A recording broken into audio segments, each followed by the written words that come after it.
unmet. A podcast about Hearthstone, Heroes of Warcraft. It's time for a little blood. This is the Angry Chicken.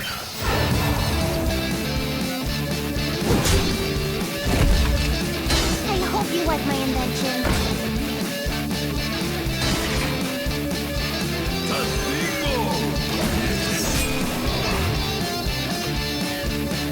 I've got to eat, God.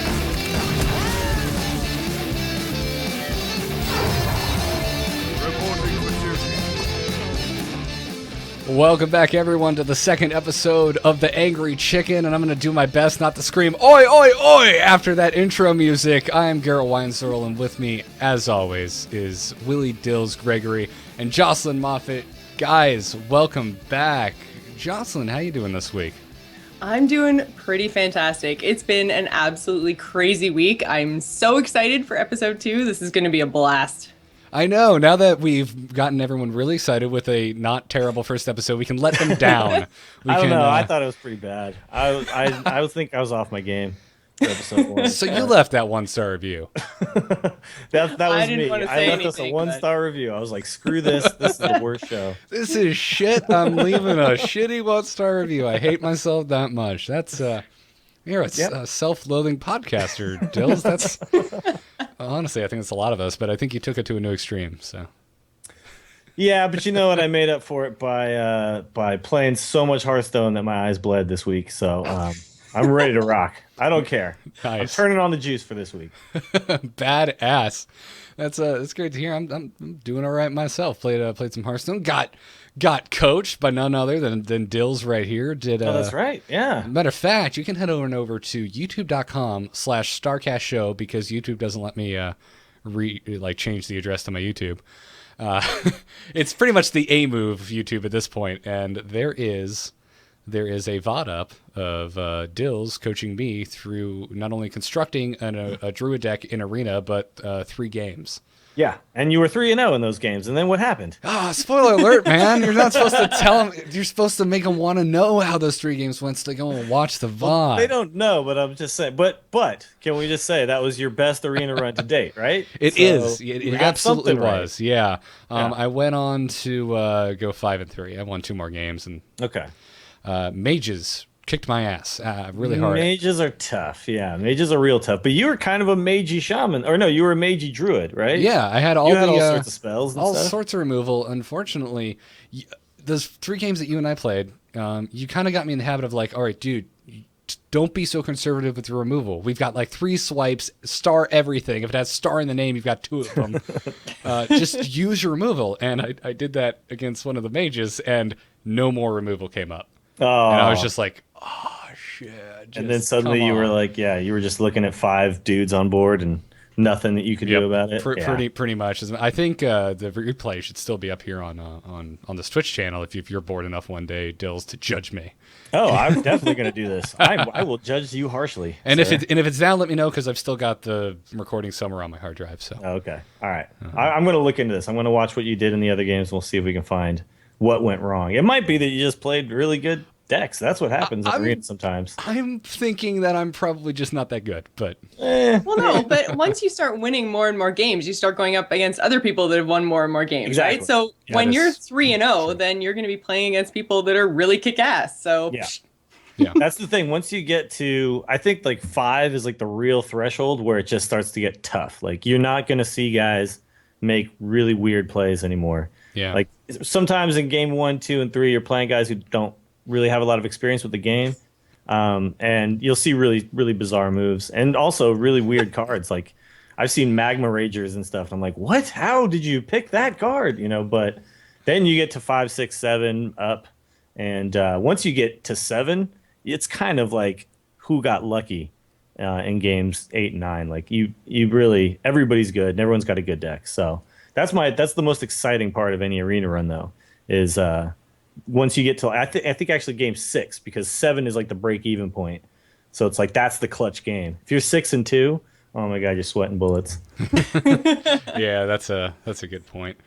But no, it was definitely my best arena record to date, and thanks a lot, Dills. I mean, we're getting. I mean, the VOD's only been up for like 6 hours, and we're getting a lot of positive feedback on it. So I think it's something we'll definitely be doing again. And Jocelyn, you're next. Yeah. Yay! I need some help. We're gonna get in there with all 3 talking heads, and Dills and I are gonna fight with each other over what you should be doing. I think we should. Let's do this, Garrett. Let's give her terrible advice, and then when it doesn't work out, Why would you do that? maybe when it doesn't work out, we'll be like, I just think you just didn't play good. I think me and Garrett told you the best cards to pick. I mean, Oh man, so you're just gonna sabotage me? I don't understand where this little rivalry came from, because seriously, It came when you sheeped my Chillwind Yeti, and vengeance had to be dealt. That's what happened. well, no, see, I get it with you, Garrett. You, I get, but Dills, I mean, I've never done anything to him. Well, that's true. Actually, you've been very helpful to me lately, because everyone keeps asking me about the link to this spreadsheet, and it's in the show notes, you guys. Just saying. It is the Jocelyn third keeps link deflecting in the them. strategy section of the notes that are on A Move TV.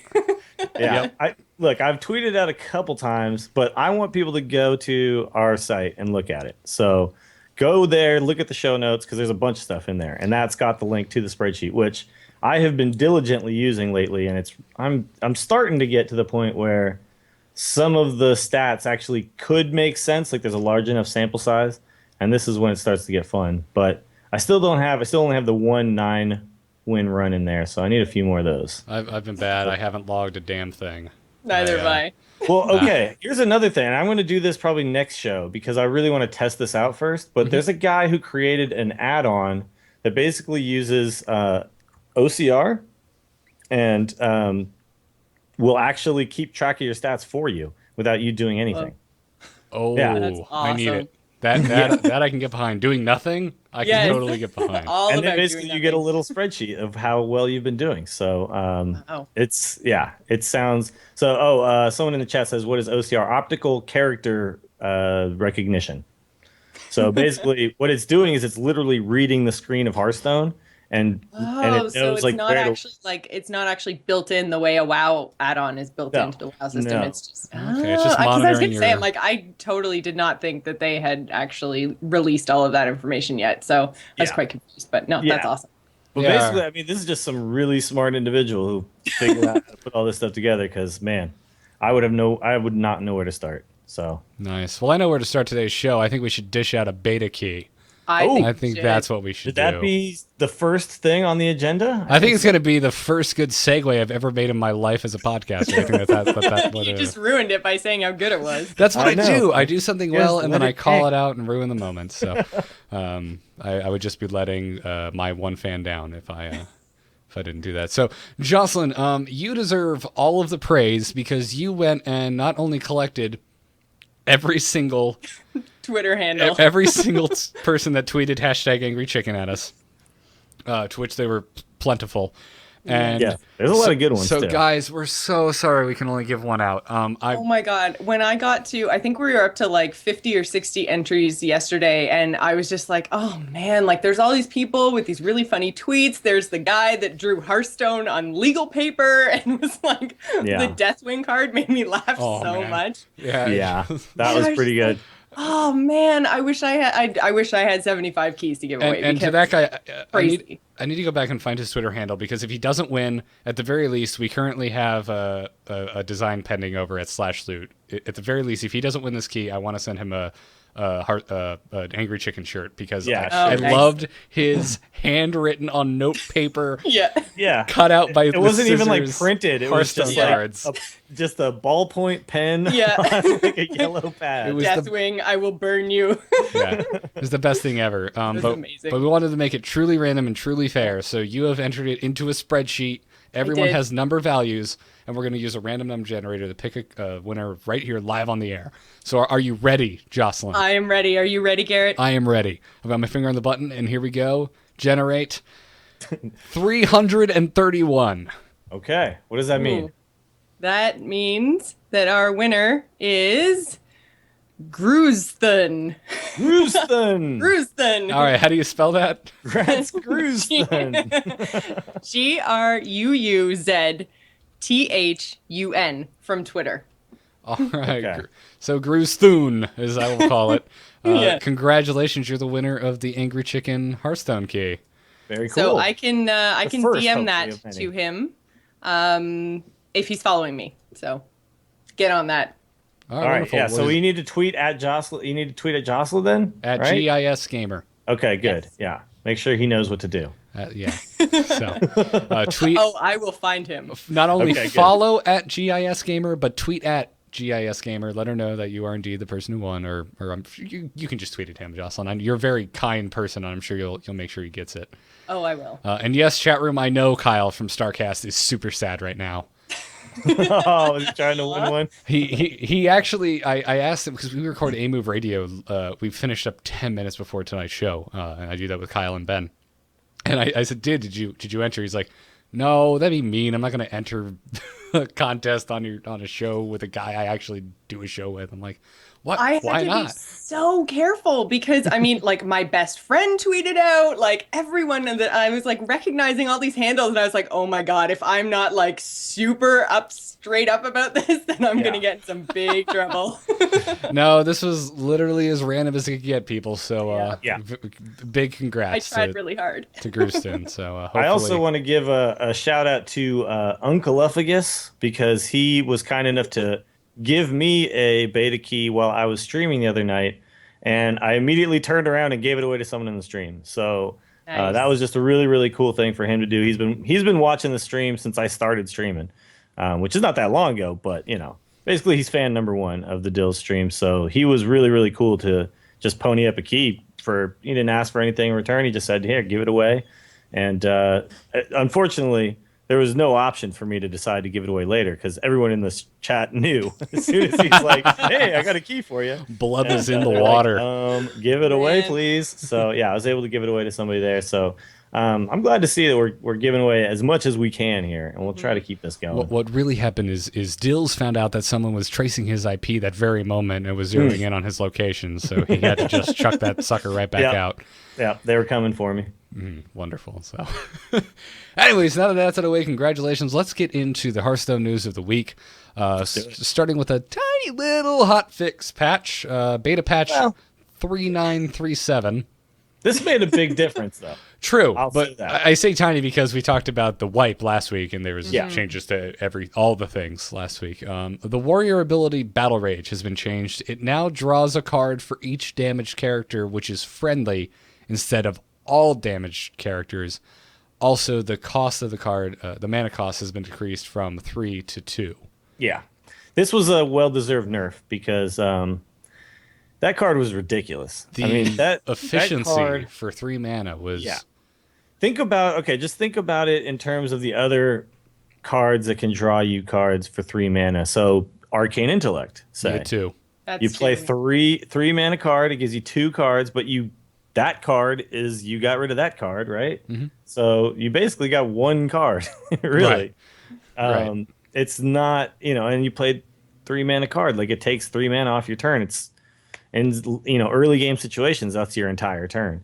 So that I don't really like that card very much at all. And this Do you think card they I've should seen have- people draw 6, 7 even. Do you think that they should have kept it at 3 instead of decreasing it, or do you think 2 is a good number cost for it now? No, I think 2 is okay. It definitely feels nerfy. It's not like now. It's not a card that's like an insta pick in Arena, because before it was basically every single time, like worst case scenario, you were going to get 2 cards out of it because it was you being damaged, your hero, and the other hero being damaged, and then any damaged minions on the board, you'd get a card for those ones too. And sometimes there'd be a lot of times if you're trading in Arena, you'll end up with 3 guys on board, all of them damaged, because you traded in such a way that your guys stayed alive and his guys died, right? So they all now have less health than they started with, but they're all damaged, and you just boom, pop that thing, get 5 cards. So Right. it was a little out of control. And I had, and I picked it. I'm not above picking a card that's overpowered, so I would pick it every single time in Arena. And I one time got 8 cards and had 10 cards in my hand and killed my next card draw. It was like that crazy. Lord. And you could do it with Whirlwind, which does 1 damage to every single minion, and so that combo is just ridiculous. Yeah, and honestly, with if you're running a heavy enrage whirlwind deck, it's still probably worth your time to have this card in your deck. Yes, I no, I still think it still really does well with things like Whirlwind because you're still damaging all your own minions. And if you have, say, injured Blade Masters, you can pop those guys out there. They come out injured. Cruel Taskmasters. Cruel Taskmasters, yeah. You do 1 damage to your own guys to give them extra attack. There's a lot of ways to do that. So it still makes sense as a card. I think that a lot of Warriors are still going to at least run one of them. You probably won't see 2, though.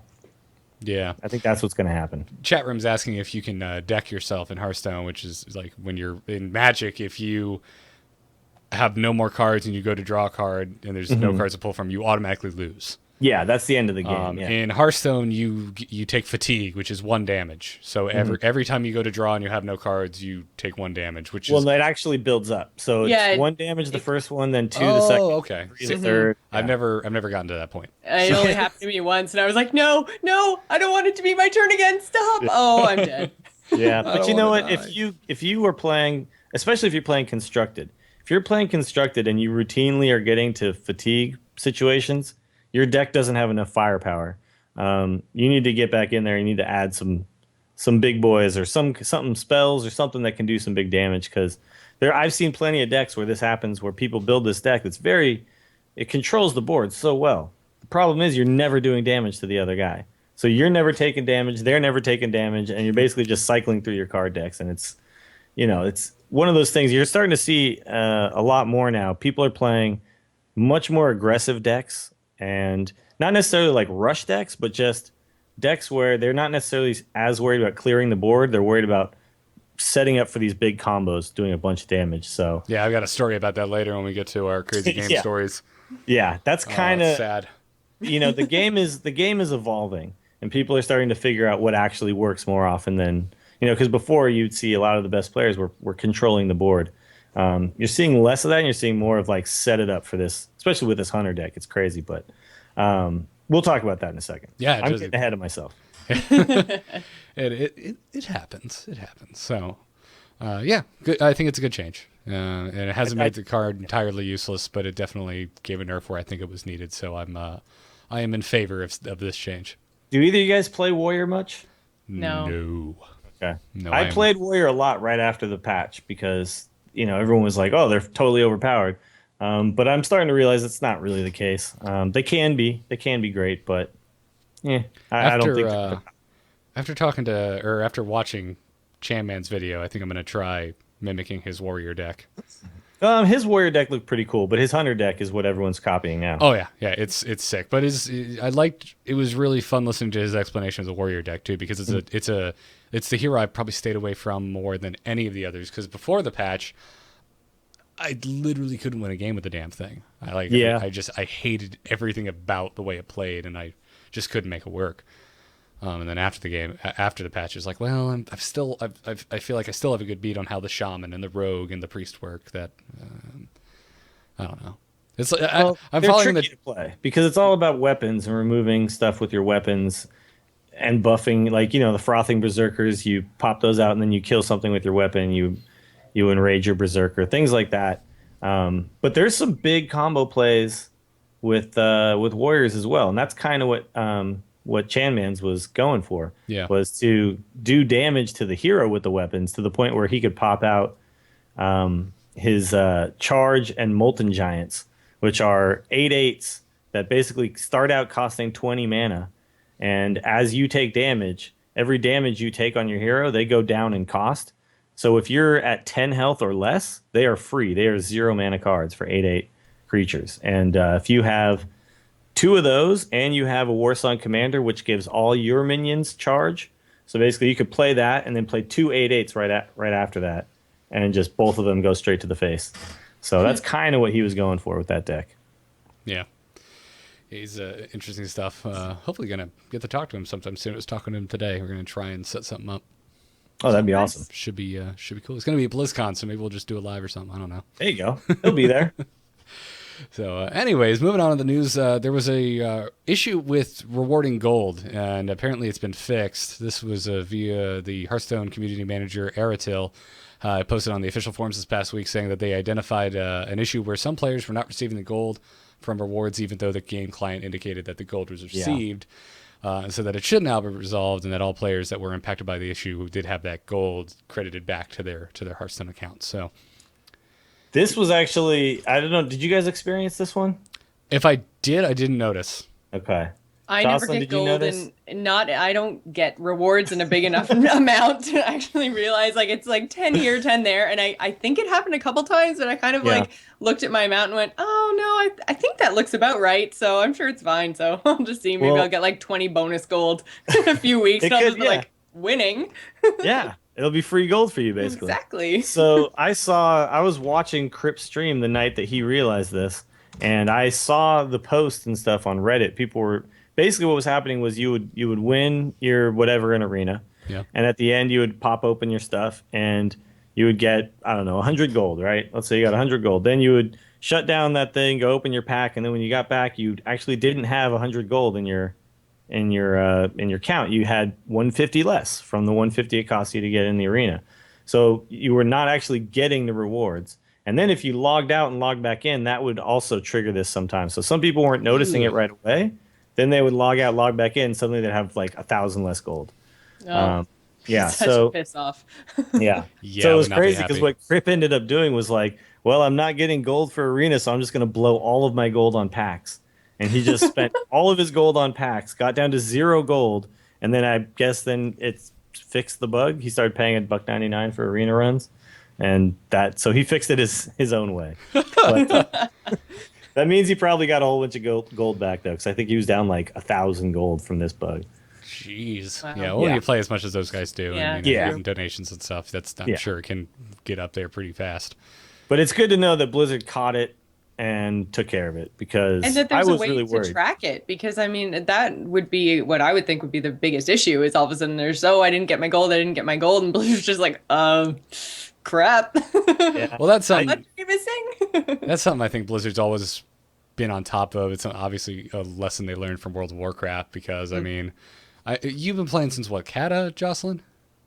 No, well, yeah, I guess I started about 2 years ago now, so yeah, it would have been Cataclysm. about halfway through Kata. Yeah. Yeah, Okay. because I mean, back when like the LFG tools first rolled in, people were losing loot left and right, Yeah. and Blizzard. Most of you contact a community manager, they'd be like, "Okay, I see where you were supposed to be recorded, the boots of the stinky raccoon, and here I'll be sending them to your account via the mail system." So here you go. So I love when a new Blizzard game comes out and you get to play the what lessons that they learn in other games that they're applying to this IP game. So it's fun. Yeah, it's all, I mean, it's all really just a big spreadsheet. So all they really have to do is just pull up the amounts you're supposed to win and refund them, because it's all tracked basically. I mean, I'm sure they've got all this stuff.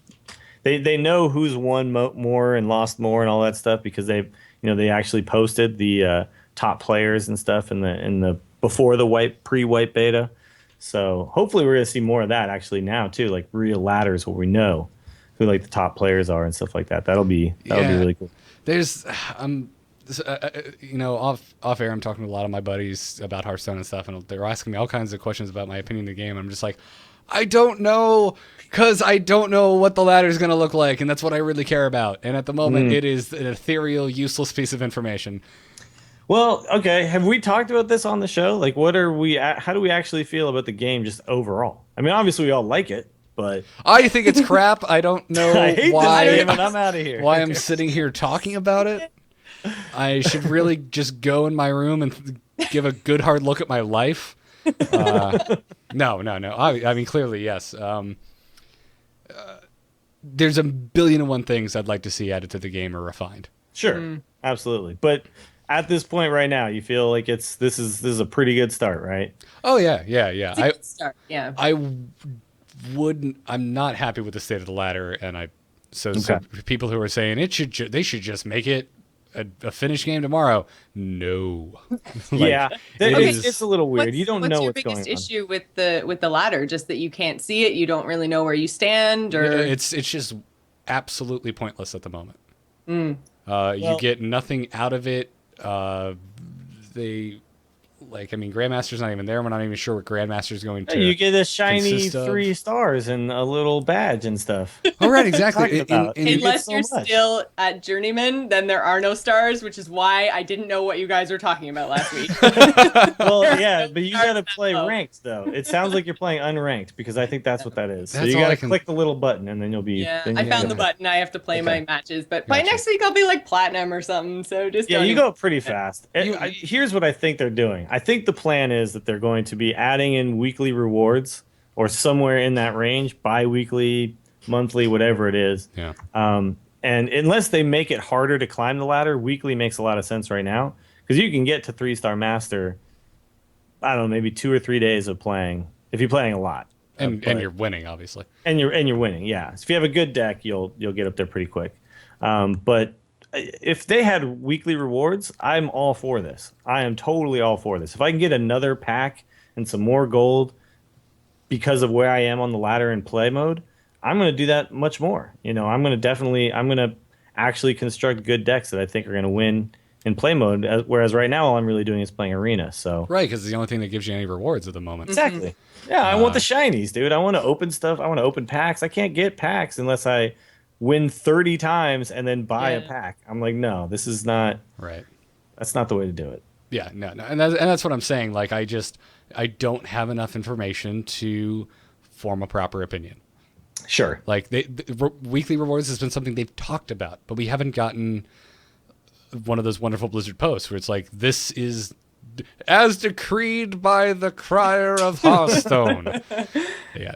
So True. But it's this is what they're gonna do. I think they're still figuring out how people are playing this game, how much they're playing this game, how serious they're getting about it, what the average player looks like, and all that stuff. And they want to make sure that the average player can feel like they're getting something accomplished, and they want to feel. I'm sure they want to feel like the elite players, like as in WoW with the guys who are killing, race the world first and all that. That those people are feeling like their needs are met as well, and that's always the tough balance for any kind of game. But especially games like this that are pretty much just competitive. It's a one-on-one match every single time. Yep. There's no I'm gonna go off in solo and just grind on boars for a while. It's just no. You're always playing somebody else. So yeah. Well, I mean, in StarCraft is the same way, but we really don't have rewards. Yeah, you have portraits and a few in-game skins, but I mean, StarCraft's like a whole nother beast. Like, you just your reward is feeling smarter than your opponent. But see, all I ever did in StarCraft was play the campaign, and then I just was like, well, I'm getting owned every game I play, so I'm not going to do this anymore. Oh, that's like me, except I just keep playing and I don't know why.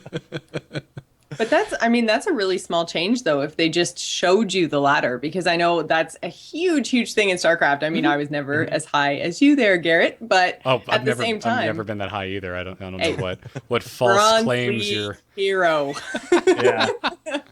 Is there something yeah. below bronze? Because that's where I would No. be. Unranked. That's Unranked. During Well, the- yeah, ranked, yeah. That's the wood symbol that I think Jocelyn's staring at the moment. Hey, I'm just teasing you. You also play like a ton of games against friends. Like, I mean, well, that's the thing, and that's something I think that's really missing as well, is some kind of reward. And I know they have to be really careful there, just because it would be so easy to game the system if I'm just like, okay, Garrett, let's play against each other, and I'm gonna win one, and then I'll let you win one, and you could totally game it. But at the same time, like, Joel and I went to play last night, and I was just like, I don't feel like playing a ranked match against somebody else. I just want to play with you. But if I play with you, then I don't get anything out of it. Other than, of course, playing with wow. Joel. If Sorry. I play with you, I get nothing out of it. Yeah. It's just so boring. Oh man, I'm gonna regret that later. But anyways, yeah. So you don't get any in-game reward. hold on, texting Joel. You don't get an in-game reward for Yes. playing with your friends, and I think that that's something that needs to change. Because I mean, my friends won't take it easy on me. Case in point, Garrett. I'm gonna fall back on what I said last week. You beat my constructed shaman deck, which is like my baby, with a basic deck. I no longer have the mittens on with you, Jocelyn. The gloves are off. That's it. No more kid gloves. Taking you seriously. Yeah, if you beat my baby with the standard scrub deck, Yeah, I don't even think I was level 10 by then, so I hadn't even unlocked all my basic mage cards. Oh my god, just rub it in. I distinctly remember saying like, "Oh, I'll play with the basic decks," and someone egging me on like, "No, no, kick my ass! I need to get better." And now we're on air. You're making me sound like some kind of big bully. So, anyways, I digress. Started talking a little bit about Chan Man. Yes.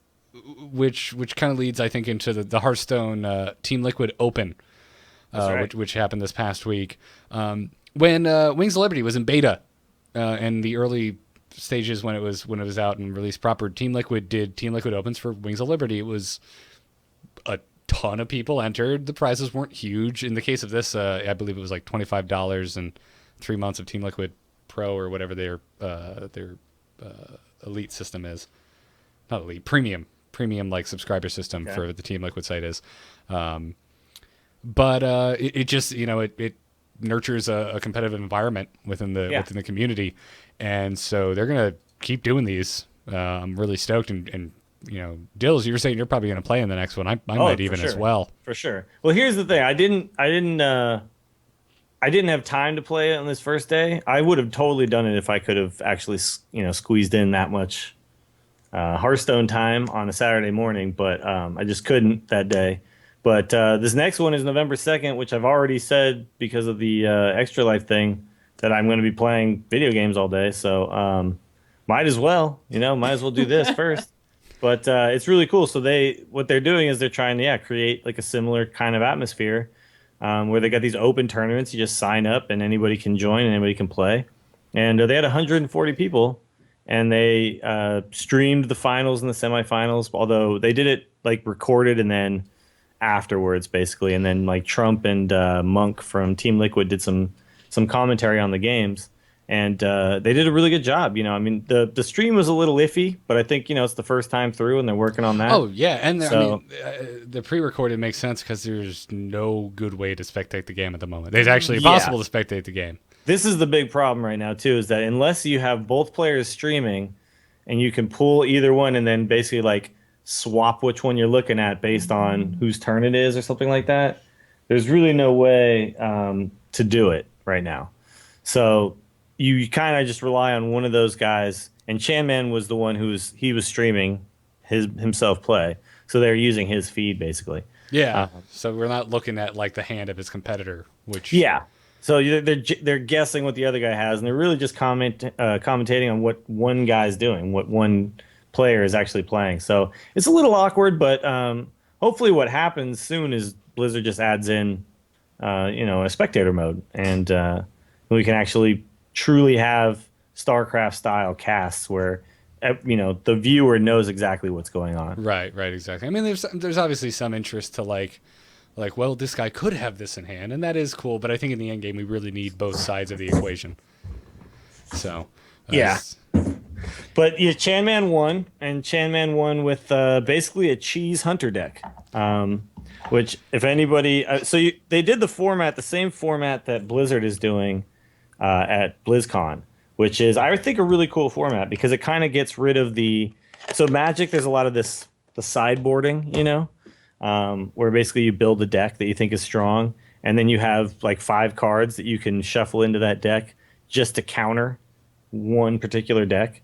The problem in Hearthstone is if you were to do this sideboarding, like what everyone would do is they would sideboard like a silence, an ooze, a big taunt. Like everybody would sideboard the same cards basically, because once they played you once, they would go, "Oh, this guy has a big thing I need to silence." Okay, and then they just chuck that card in.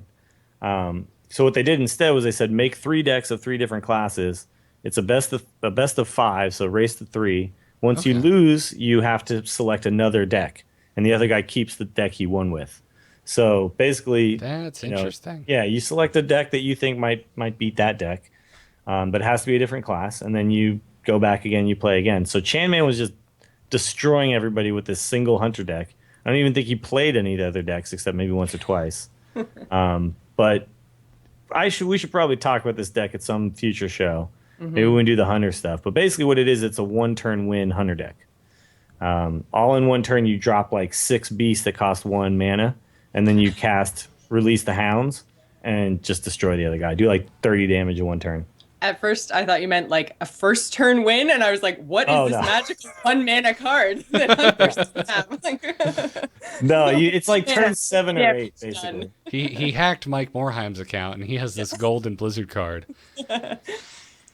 Yeah, it's like turn 7 or 8 where you can really actually get it going.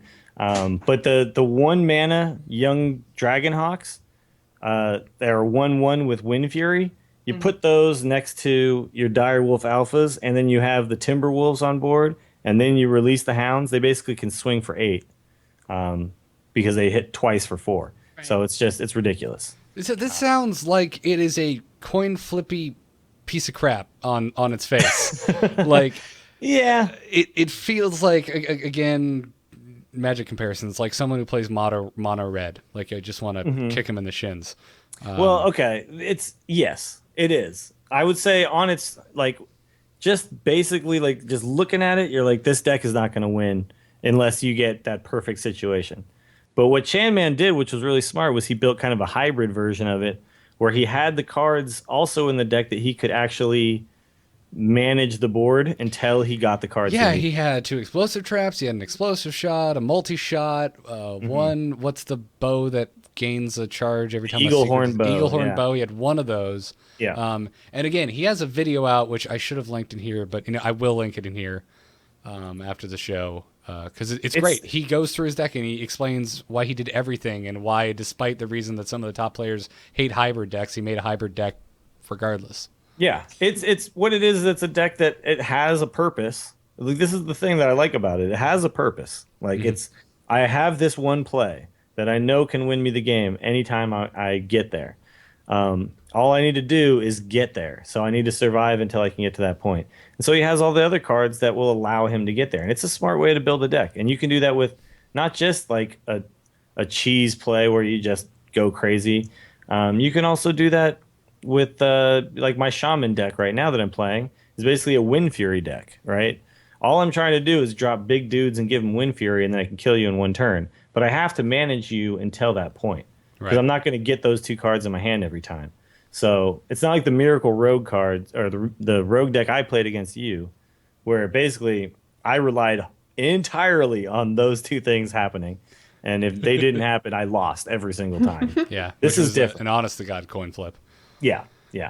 But all of the deck lists are up, and everybody can go check those out. I'm just really excited that someone's doing this. So I'll take part in the next one. I'll let you guys know how it goes. Yeah, the cool thing too for beginners out there, the cool thing about the Hunter deck is it is relatively cheap to assemble. He's got a King Crush in there, which is legendary. But you don't need it. You can throw a Core Hound in there, like, or just a big body, just in case. Yeah, You need a big I mean, drop. honestly, I would just replace the King Crush with, like, if you have any legendary, you could put it in there and it'd be fine. Like, I've been running a lot of Hogger lately because I got one, and honestly, spawning a random 2/2 with taunt every turn is really nice. Hogger could help you get there. Hogger could help you, like, hold off the other guy until you get all your And he's a minions. 4/4, which means Shadow Word Pain and Shadow Word Death doesn't do shit to him. Ooh. You're So right. suck it, priests. Suck it, priest. Unless they might, which they probably want to. Yeah, I as a would. matter of fact, I got on my lunch today. I got my Hogger mind controlled. So it's funny that you mentioned Of course that. you did. By the way, I'm currently in a priest run in Arena, and I'm 3-0, and I have 3 mind controls. And I'm like, how am I not going to win 9 with this deck? I don't see how it's possible. Are you playing right now? No. Although I want to. I really do want to. Like, you just talked, Garrett, about playing on your lunch. This is that kind of game right now. Like, Yep. it's... So I can get in like 3 games if I play my rush deck, See, But, I just don't think very much, so my matches don't take very long. I'm just like, oh, that one. Okay, that one. Go. This costs the amount of mana that I have. I'll play Exactly. We need strategy. we're gonna have a real good time, Justin, when we do our next. I know. Our next that. coaching session. I cannot like, wait. Well, let's talk about some strategy, right? Let's do it. Let's get right into strategy. And we took stuff from you guys from Twitter. You guys emailed us. We got all kinds of ideas for what you guys wanted to hear us talk about. And the first thing is someone asked for just deck building tips. And Jocelyn, you actually you found a really nice resource for that. I did. I just found that there were so many people that were like, I don't know where to start. I don't know what to do. I don't know what half of these things mean. I've done the tutorial, which is what I found is I did the tutorial and I still didn't know like what crafting was or, even apparently how to turn ranked and unranked on and off in the play mode. Yeah. So actually Joystick did a really, really nice article. It's just called Hearthstone Deck Construction 101. And the best things is if you've never played like a TCG before ever, there's a lot of terms in there that are actually defined, so you'll actually understand Dills and Garrett when they're talking to you. It's true. Exactly. You gotta know what removal is. You gotta know what minions are. Yeah, it's none of this stuff is obvious. Mana curve. Yeah, the mana etc. curve, that was a big one I found. Control. Tempo. Yeah. Control, aggro. Yeah, so like all of those Trading. concepts are in this one article. So link will be in the show notes, and I just figured it was easier to kind of send everybody there to start, and then we'll give some more deck building specific tips in future episodes. But for a good solid base, you guys should head over there. This is really well done. Actually, I'm looking at it right now, and not only do they give examples of what all the minions' abilities could be, but they literally link it where if we hover over it, the card pops up. It shows you the card, Yeah. Good work, you guys. Awesome stuff. I wonder whose plugin they're using for that. Yeah. Or something. Probably So, Hearthhead. Besides just this website, I mean, what would you say, like Jocelyn, so far from what you've done, what have you learned about deck building? Is there like one thing that you've gone, oh, that's what I should be doing? For me, with my hunter deck, it was the minion thing. I think I was just going way too heavy. Like I was like, oh, I need the guy that hits really hard and everything else. And then I was going for like 5 turns and I couldn't play anything. I was like, I'll put a secret because that's the only thing I can play is my freeze trap. Yeah. So like you're talking about like the curve. That's curve, basically the curve. Yeah. Make sure. Yeah. I would say this is like the number one tip for people who don't understand how to build a deck from the beginning. Is make sure you have at least like 6 cards that you could play on turn 2. Mm-hmm. Because if you have nothing to play on turn 2, you are screwed. Yeah. You will quickly lose control of the game, and the other guy will be dictating how things get traded. You're basically always just throwing stuff out, hoping that it stops him, works, and it doesn't, And especially when you have like the hunter with the hero power that can't actually target anything on the board, you can only target the other hero, like it makes clearing off the deck really, really difficult. So, Which is why the hunters are primarily going for rush decks. You don't see any control hunters really because their hero ability basically prevents that from being a viable strategy. It provides no control whatsoever, but it does provide steady, sustained, small amounts of damage. Yep. So, and when you have damage over time, when you can have 6 1-drop creatures and a 2 mana card that gives them +1 in charge. Oh, it's 1 mana. It's a 1 mana card. Unleash the Hounds? Yeah, I thought Unleash the Hounds was 2. Oh, it's No, 1 mana. I'm sorry. You Screw save that card. 1 mana. You cast 7 mana worth of tiny creatures, and then you spend 1 mana to give them all charge and +1. I'm sorry. I just assumed that card was balanced. I apologize to everyone out there. It's beta, Garrett. It's beta. They'll get there. I jest.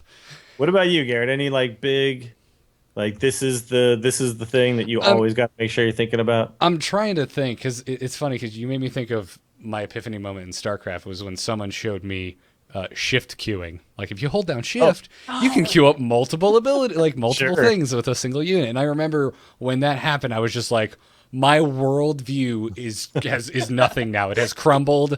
I have a whole new look on life. And I don't feel like I've had that in Hearthstone because I've recently gotten to Magic in the previous year.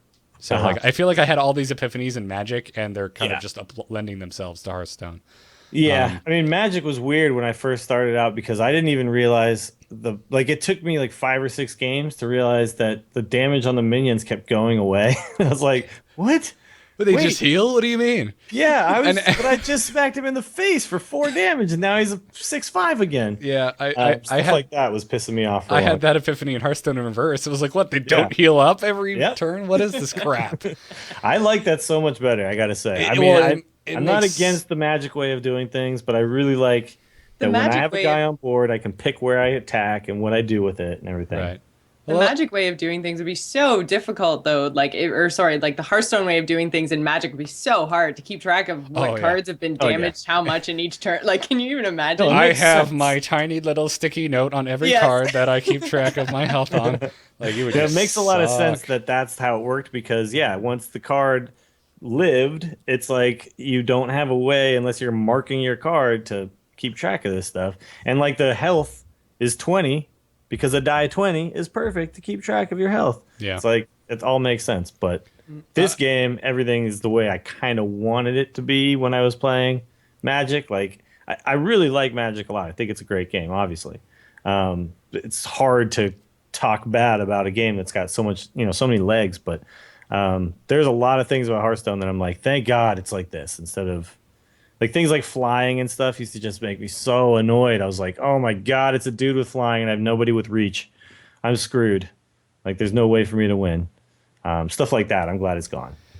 Okay. Yeah, I like the developing of the board in Magic. And I feel like in Hearthstone it's all or nothing.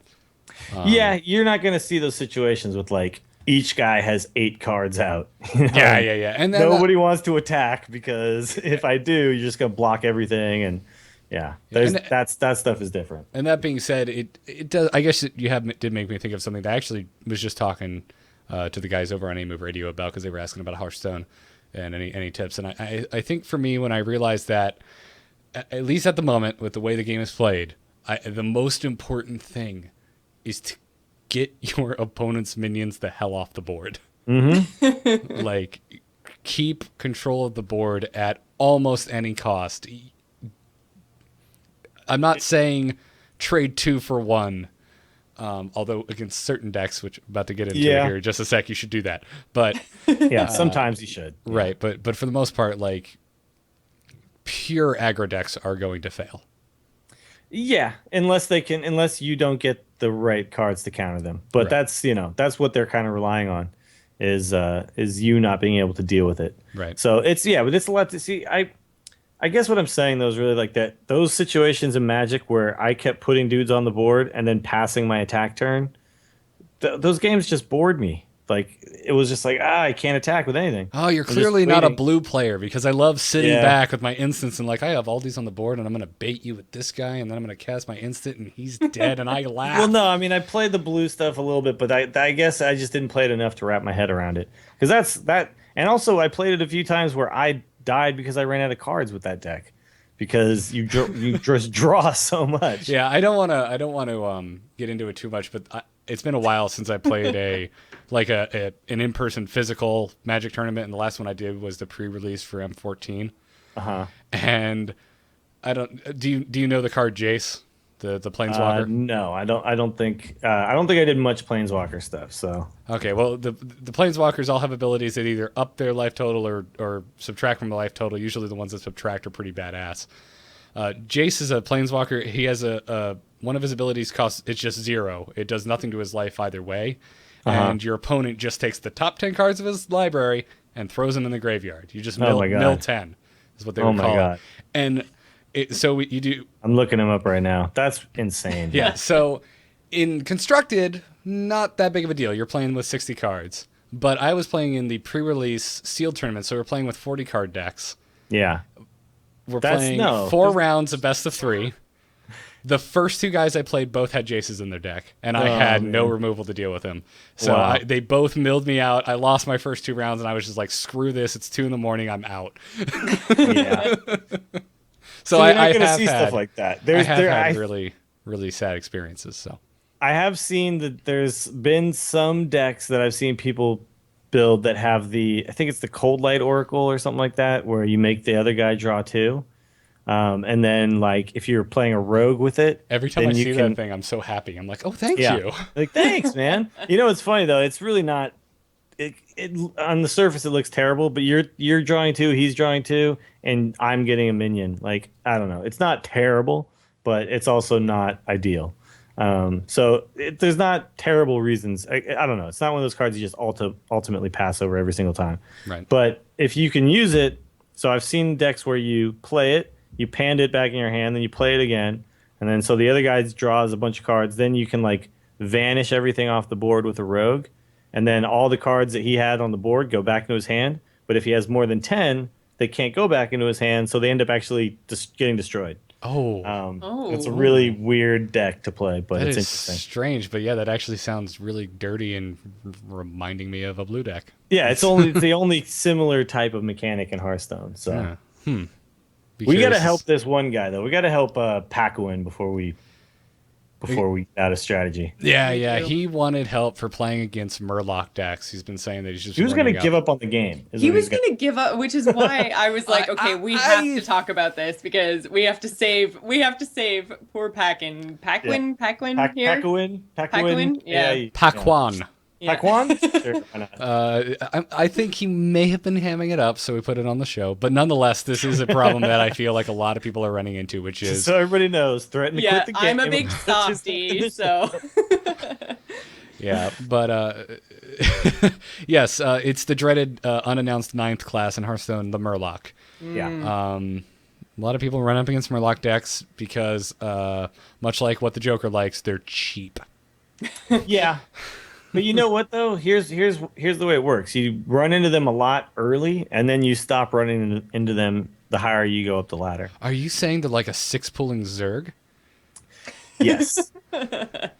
I'm just saying everybody plays them at first, but they don't get very far. They beat all the guys who don't have the experience to deal with it. But they don't get to the 3-star master level. You don't see the Murloc deck at 3-star master. What Dills is saying, and I'm going to adopt the golf voice. What Dills is saying here, in a nice way, is that if you play a Murloc deck, you're trash.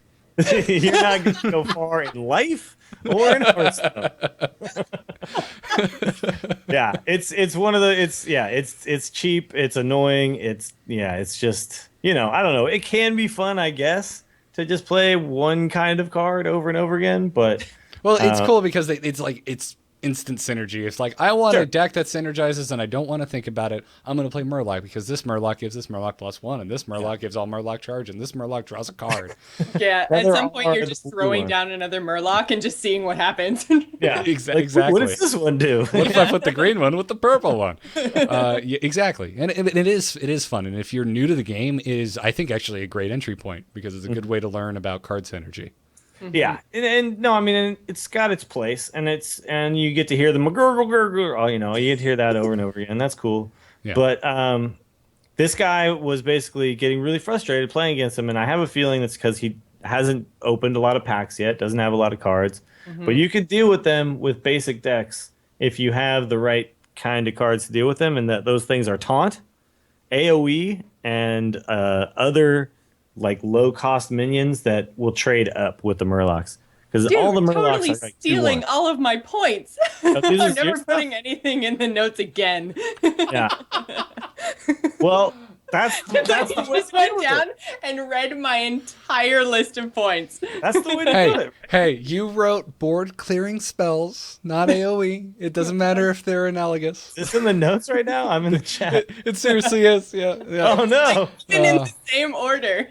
Yeah. I was looking, and for a second there, I'm like, wait, I thought Jocelyn wrote these. It's fine. This happens. This happens. Strategy and everything. Jill just was throw. like, nope. That's the way to do it, though. You're totally right. You're right on the money. There's no secret to it. That's what it is, right? Is there another way? Like, I mean, well, Jocelyn, you mean your last point?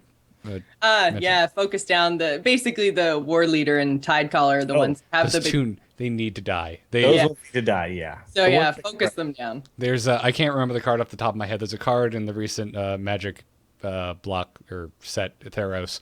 I forget what card it is, but everyone's been joking that it has a secret piece of text on the card that said dies, because it's such a good card that your opponent immediately has to kill it. And so War Leader and Tide Caller are kind of those, like, they just, chances are, I mean, this is probably the easiest meta strategy to keep in your head. If you see a Murloc come out, chances are the opponent you're playing is running a Murloc deck. Yeah. Or they're just I don't really have any bad of them in my decks ever. So yeah. Anytime I get like an epic Murloc. It just gets shredded for dust because I don't care for Murloc decks. Well, there's no single Murloc that makes sense by itself. Like, there's not like a Murloc you could just play this one on its own with no other Murlocs and be fine. Yeah, if they were only work beasts, oh man. Oh. Man, imagine if they were beasts. kind of, I guess. I mean, they're frogs. The frog, dude. So the frog being a beast totally screwed me the other day. Really? Yeah, because I thought I was gonna trade with it like without it. Like, okay, so I hexed something. He had a buzzard on board. He got a card for it. Then he had a Timberwolf on board, and it was a 1/1 instead of a 0/1. And I couldn't trade with it without dying with this guy. I was like, crap, it's a freaking beast. I forgot. So, yeah, I gave the dude a card for free. And then I lost like a 4/1. It was like a Yeti that had traded already with something. And I couldn't like kill it for free. So you guys really, you're playing a shaman deck. You didn't have anything, no fork lightning, no lightning storm. I actually don't have. I have lightning bolts in my shaman deck, but that's it. I don't have anything else. Oh, but you're playing stupid Wind Fury deck. I'm playing Wind Fury. I don't like Wind Fury shaman decks. I like control shaman decks. So if it has lightning in the name, it's in my deck. So yeah, I think I have one lightning storm too, but that's it. It's such a good board clear, especially if you get the spell damage totem up. Well, there you go, Murlocs. Lightning Storm. That's the way to deal with them right there. Yeah, which is the one AoE Jocelyn didn't write in the notes. So Yeah, no, I tried. We're trying to be original here.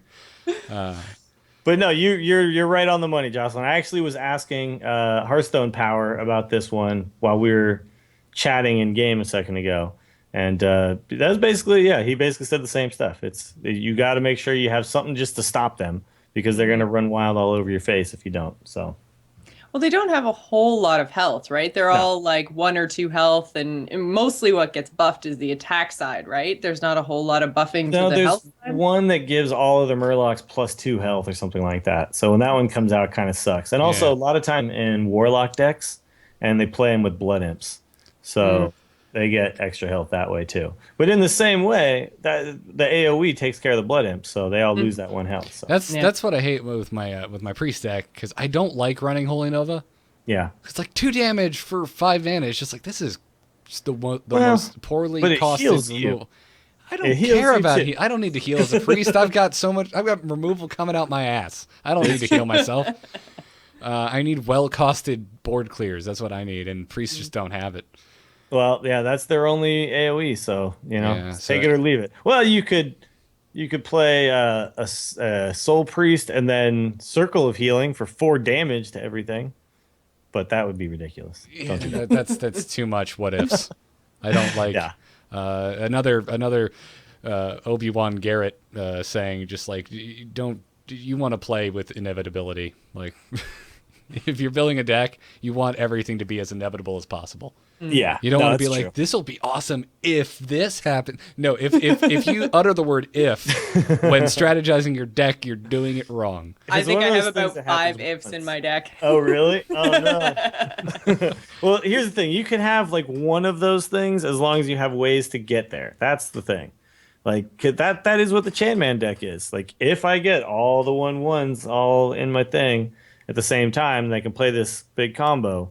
But you need a way to get there, and if you don't have it, you're screwed. He has this wonderful binding agent of enough removal and weapons to get him there. And tracking and stuff like that to actually cycle through the deck fast enough. Yeah. So I'm so happy when I play a hunter and I pull tracking on the first turn. Yes, I get whatever the hell I want in this spot. Well, out of a pick of 3 cards. But then you click it, and then you get 2 buzzards. And oh no! Do we lose Dills? Do we lose? Oh boy! Oh no! Oh, now we get to do the awkward thing. Quick, grab your cane and top hat, Jocelyn. Just shimmy off stage. Yep. There he goes. Yeah, there he's Damn you, Skype. Well, what I think he was about to say is that tracking is his favorite card in the game because he gets to play a mini arena deck construction game. Right then, he gets to pick 1 of 3 cards. Yeah, and that's why it's his favorite card in the game because Dills loves arena.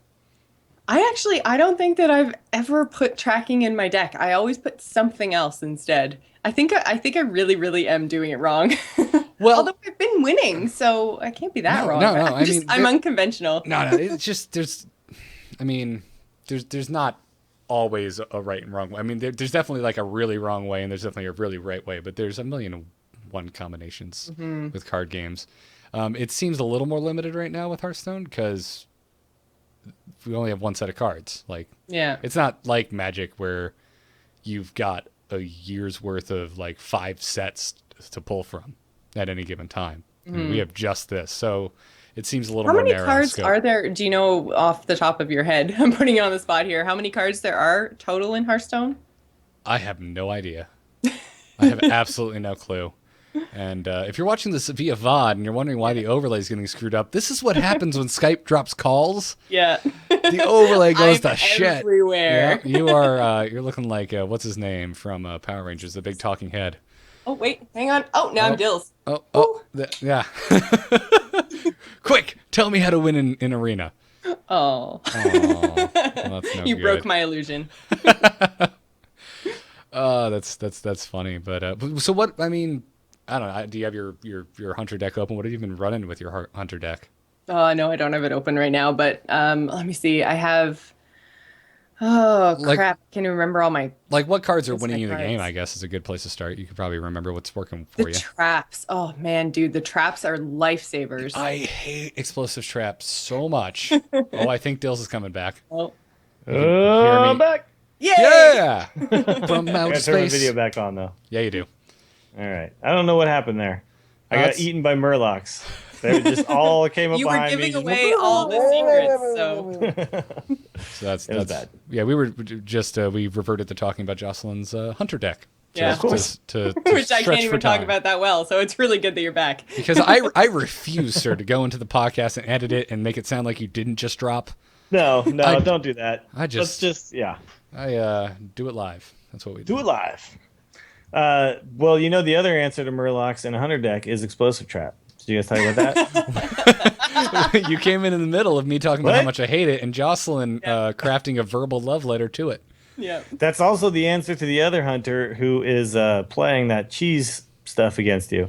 When you Yeah. realize like he's probably got all the cards all lined up and he's about to play it, just boom, explosive trap. Can't And do then it. he plays a flare, and you Oh cry. yeah, well come on. None of them are running flare. Have you noticed? None of them are I running. don't actually have Flare yet. I Keeping Yeah, I haven't didn't. one. crafted it and haven't got it out of a deck, so yeah, I don't actually have it yet. If it's should. your ladder deck, though, I think keeping one in is good for those hunter versus hunter games. Oh yeah, I think so too. And honestly, it's not terrible against anyone else who has secrets. Well, it gives you a card. At worst, it gives you a card, and at best, it gets rid of a secret or stealth Or So, both. yeah. If And someone's running the secrets chat and room stealth. is actually saying 380 cards in total in Hearthstone. Oh, okay. I didn't know that. Request. Cool. I think there's but isn't there one extra because of the free legendary? The Mechatork, whatever. his Isn't name. Megatork like an extra card? I don't know. I'm not sure. Oh yeah, somebody did say 381. I just saw 380 right at the So bottom. he's the Mew of Yeah, exactly. Hearthstone. so- Everyone has it, and nobody plays it. So Exactly, sad. because Mewtwo's better. That's So why. Mewtwo's way better than Mew, even if Mew's cuter. What? I've been playing a lot of Pokemon X and Y. I'm sorry, guys. I'm sorry. I am a Pokemon fanboy. Moving on. Wow. Pakwan, who's I think at Pakwan's _ AIE, let us know how these strategies work out for you. Get some taunts, get some board clears. Yeah. And don't quit just because you're playing a bunch of Murlocs. Don't I wish quit, he man. would have told us what he was playing. This is Yeah. something that we always tell people to do when they email in the StarCast is let us know what race you're playing. In Hearthstone, if you're emailing us and asking for strategies, maybe let us know one hero that you like or give us this, I really like these 3, and that's even fine too, because, I mean, Yeah. StarCraft, you only have one, choice 1 of 3. In this one, you have 8 different heroes, so. 9. 9. 9 with the Murloc, yeah. 9 if you're... No, 10 with No, the no, Murloc. 9 in total. Oh, is there 9 in total? Yeah. Yeah. I thought there was 8. No. Am I smoking rocks? I'm smoking Yeah. rocks. I'm Open sorry. up Hearthstone. Look, there's 3 rows of 3. Yeah, I I'm was gonna say it's 3 bad rows. at math. Don't judge me. So there's that. 1-star reviews from people who like math. Anyways, a final bit of strategy at Hoobly Woobly. Wanted to I know. like Why this you guy. picked this one? Admit it. No, actually, I picked it because I have a personal story regarding this. He said, What do you guys think about letting cards run wild? Example, questing adventurer. Do whatever you can to stop that 2-2 or risk it maybe becoming a 22-22. Yes. Do whatever you can to stop it at 2-2. Absolutely. Never let these cards get out of control. It's not good. So, real quick, this is my pre-crazy game story, but this is where I lose. Spoiler, my crazy game story this week, I win because I want to cast myself in a positive light. All right. So we've got, the good and the bad here. Yeah, This so is nice. this past week, I was playing against Priest. I don't remember what the hell I was. I was probably playing my Shaman deck. Actually, I think I was playing my Shaman deck. I don't know. Anyways, playing against a Priest, and he drops a Gurubashi Berserker. Okay, so wait. This is constructed play, right? Yes, Okay. not arena. That's important because whenever a card comes out in constructed, there's probably a reason. Yes, probably.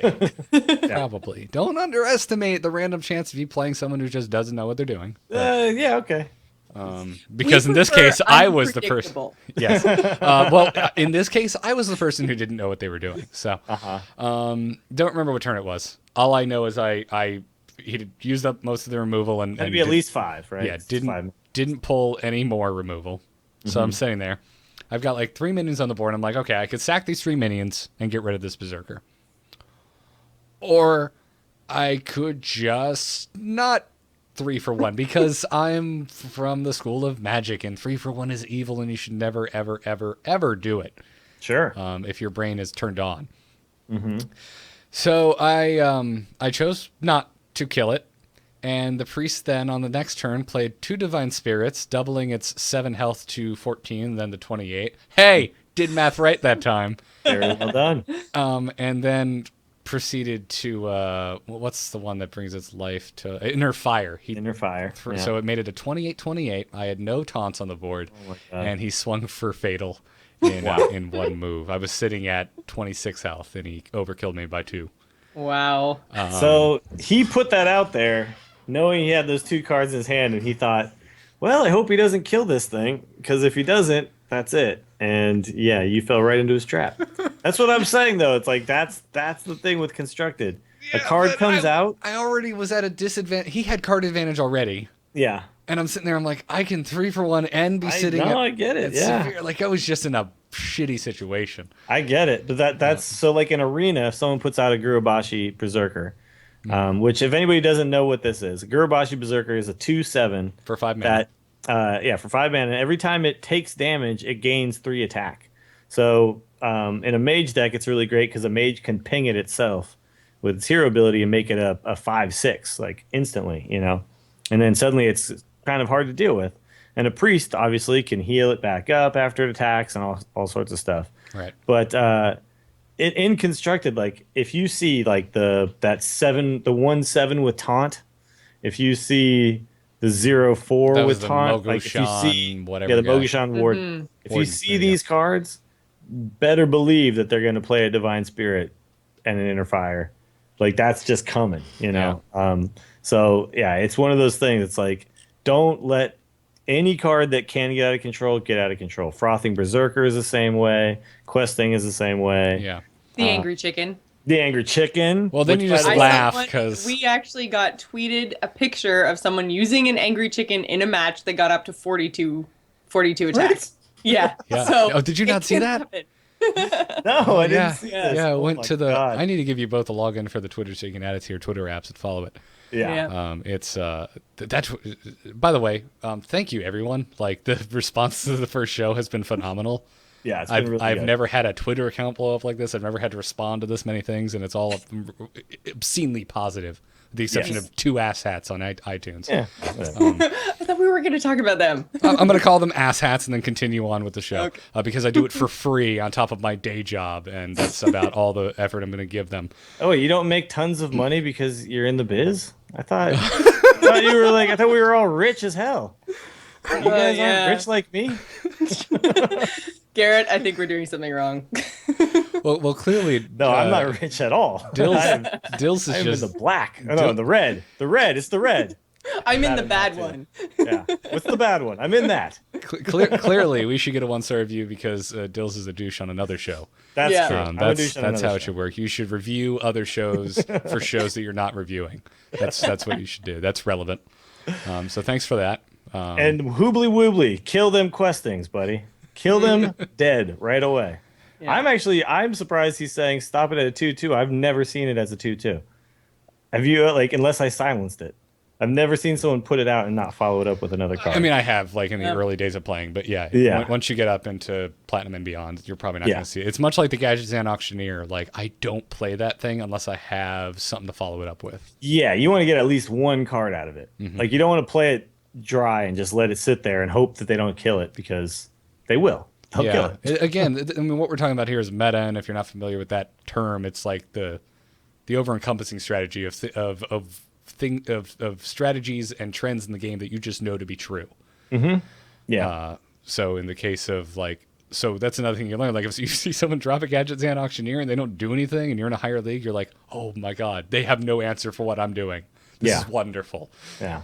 Or like the rules of every time I play a priest, they have a mind control in their hand. Like that kind of stuff you got to know about, and you have to always be vigilant about that stuff. And in Constructed, and this is something I said when you were coaching me in Arena, Dills, that I don't like about Arena, is I can't count the cards. Yeah. In Constructed, I know they can only have 2 of one type of card.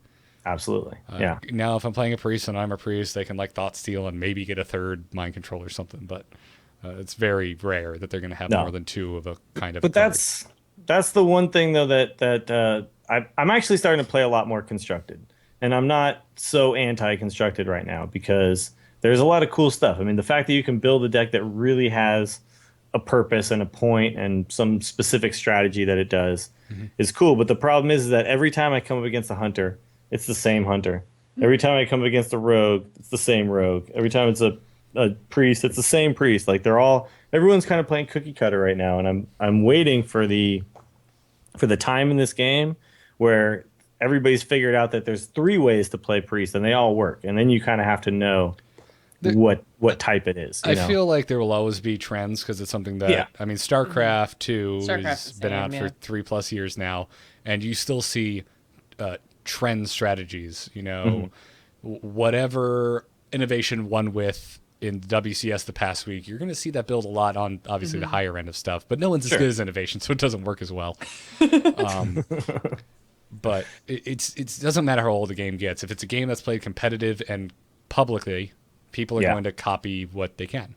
Yeah, and you're already seeing it now. I mean, the first few weeks, if you would have had this TL open the first few weeks of this game, you would have seen everybody playing control decks, because everybody thought, oh my god, I have to control the board, I have to figure this out.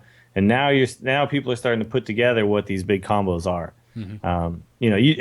Or you would have seen Murloc decks. It would have been Murloc decks and control decks, and that's what you would have seen. Murloc Warlock. Yeah, there you go.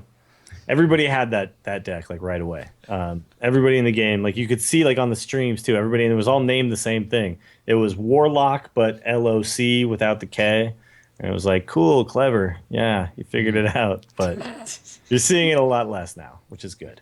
Yeah, exactly. So let's talk about our crazy game stories from the week. Jocelyn, how was your week in Hearthstone?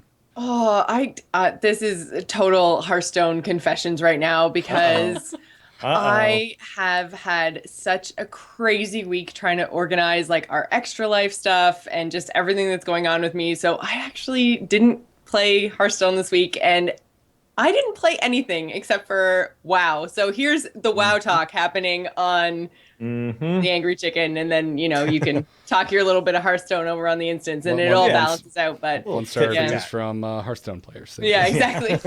So I changed my spec in WoW, so I just was trying to get that all set up for Extra Life and playing around with my UI and stuff. So I had literally 45 minutes of game time this last week. So how dare you not play Hearthstone to take time to organize a charity event. where you'll be playing Hearthstone at said charity event. Charity.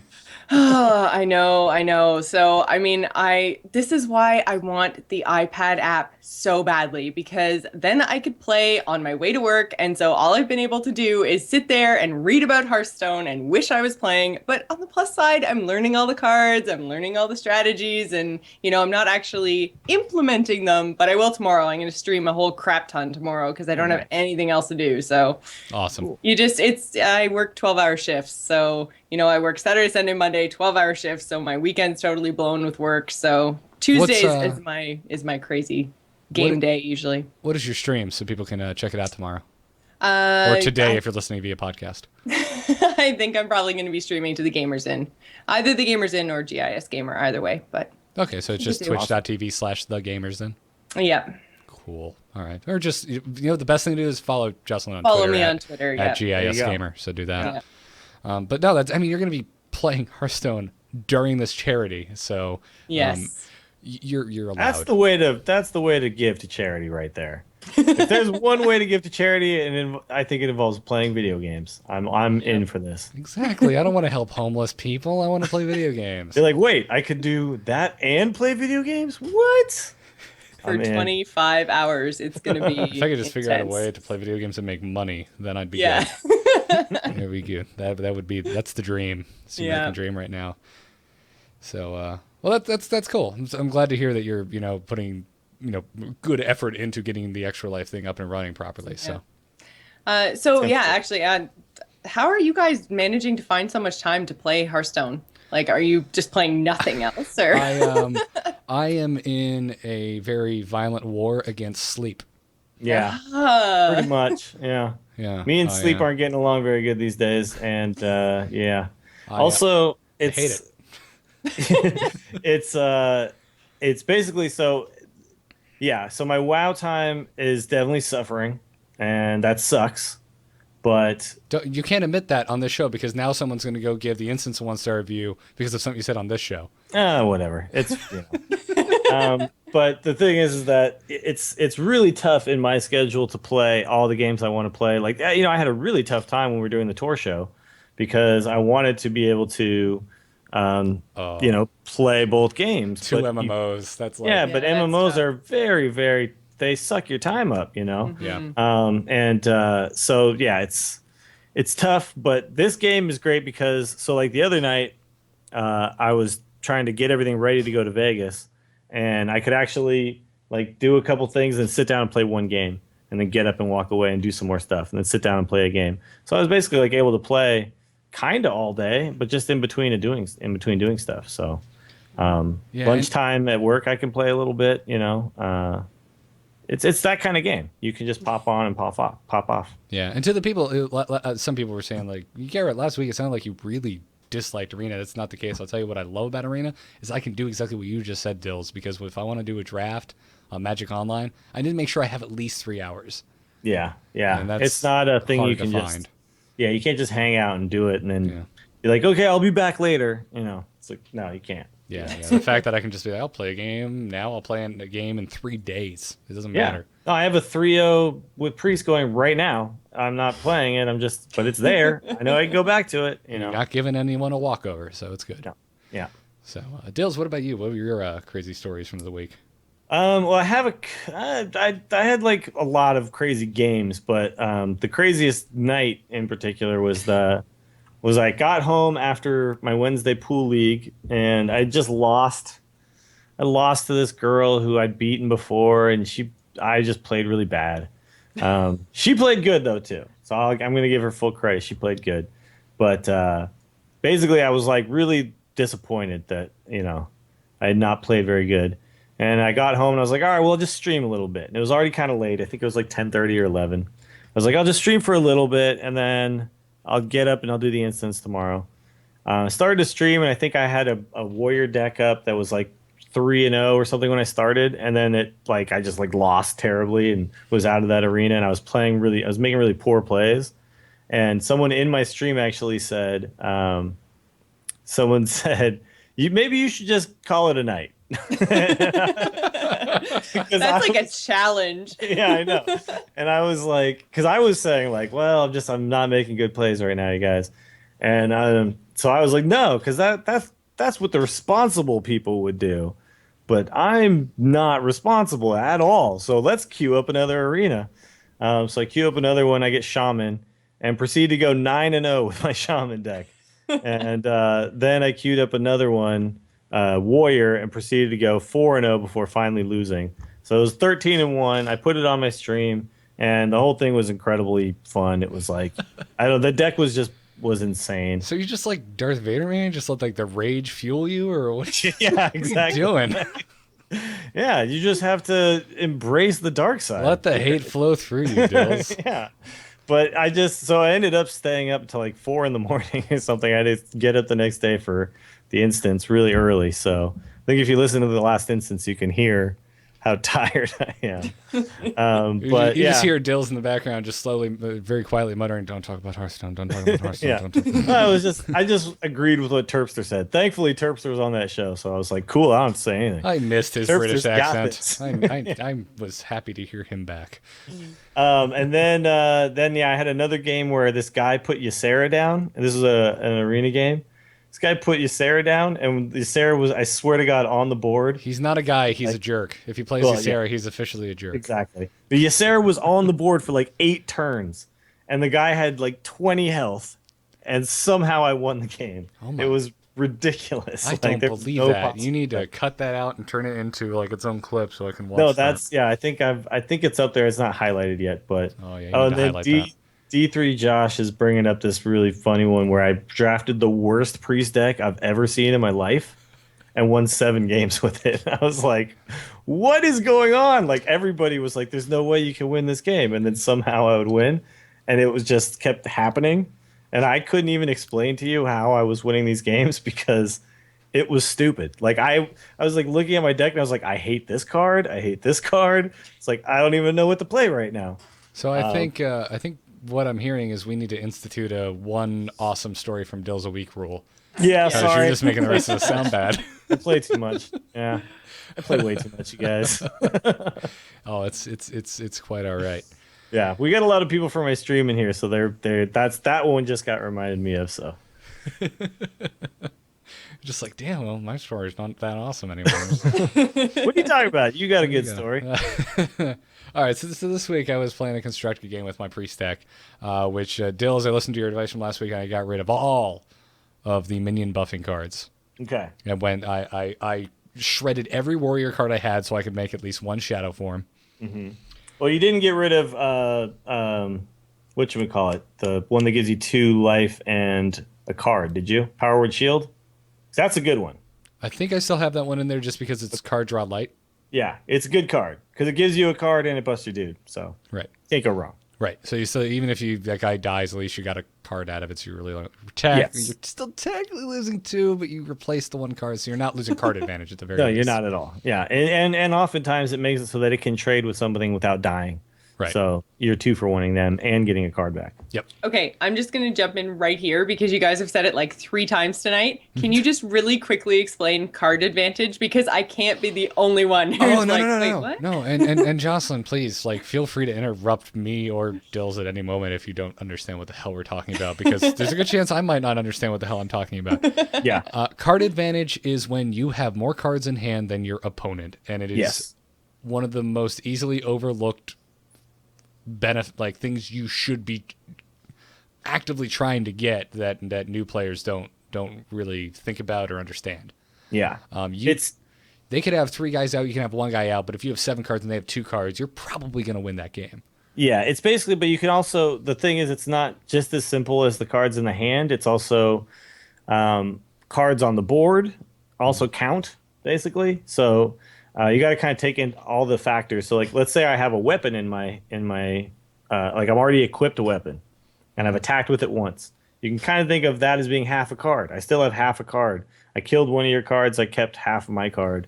Like, all of those little things kind of add up, and then basically, this is really intense. If you have 3 minions on board and 5 cards in your hand, you kind of have 8 cards right now. You know what I mean? And the other guy has 4 cards in his hand and no minions on board. Like, you're crushing him.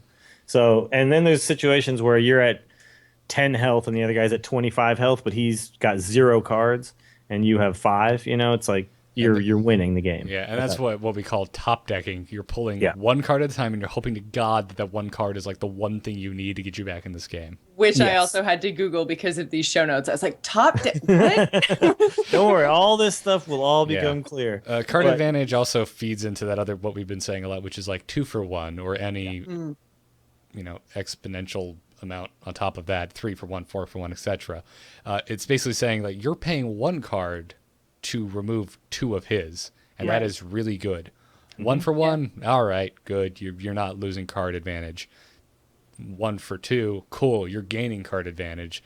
Anything above that, you're just kicking ass. And that's why Yeah. I hate Flame Strike. As a matter of fact, I affectionately refer to Flame Strike on A-Move Radio tonight as the bullshit card because Yeah, I hate it it's- so much. Because you'll have, but you got to always be ready for that card against a mage, because basically you want to bait them to play it without putting too many things on the board. You know what I mean? Like you want to make them so that they still feel like, oh, I 2 for 1'd him with my flame strike, but you could have 4 for 1 me if I'd have played everything. It's like that kind of stuff. So, but yeah, like what you want to think about when you're 2 for 1ing something is, I kill something and I don't my minion kills something and doesn't die.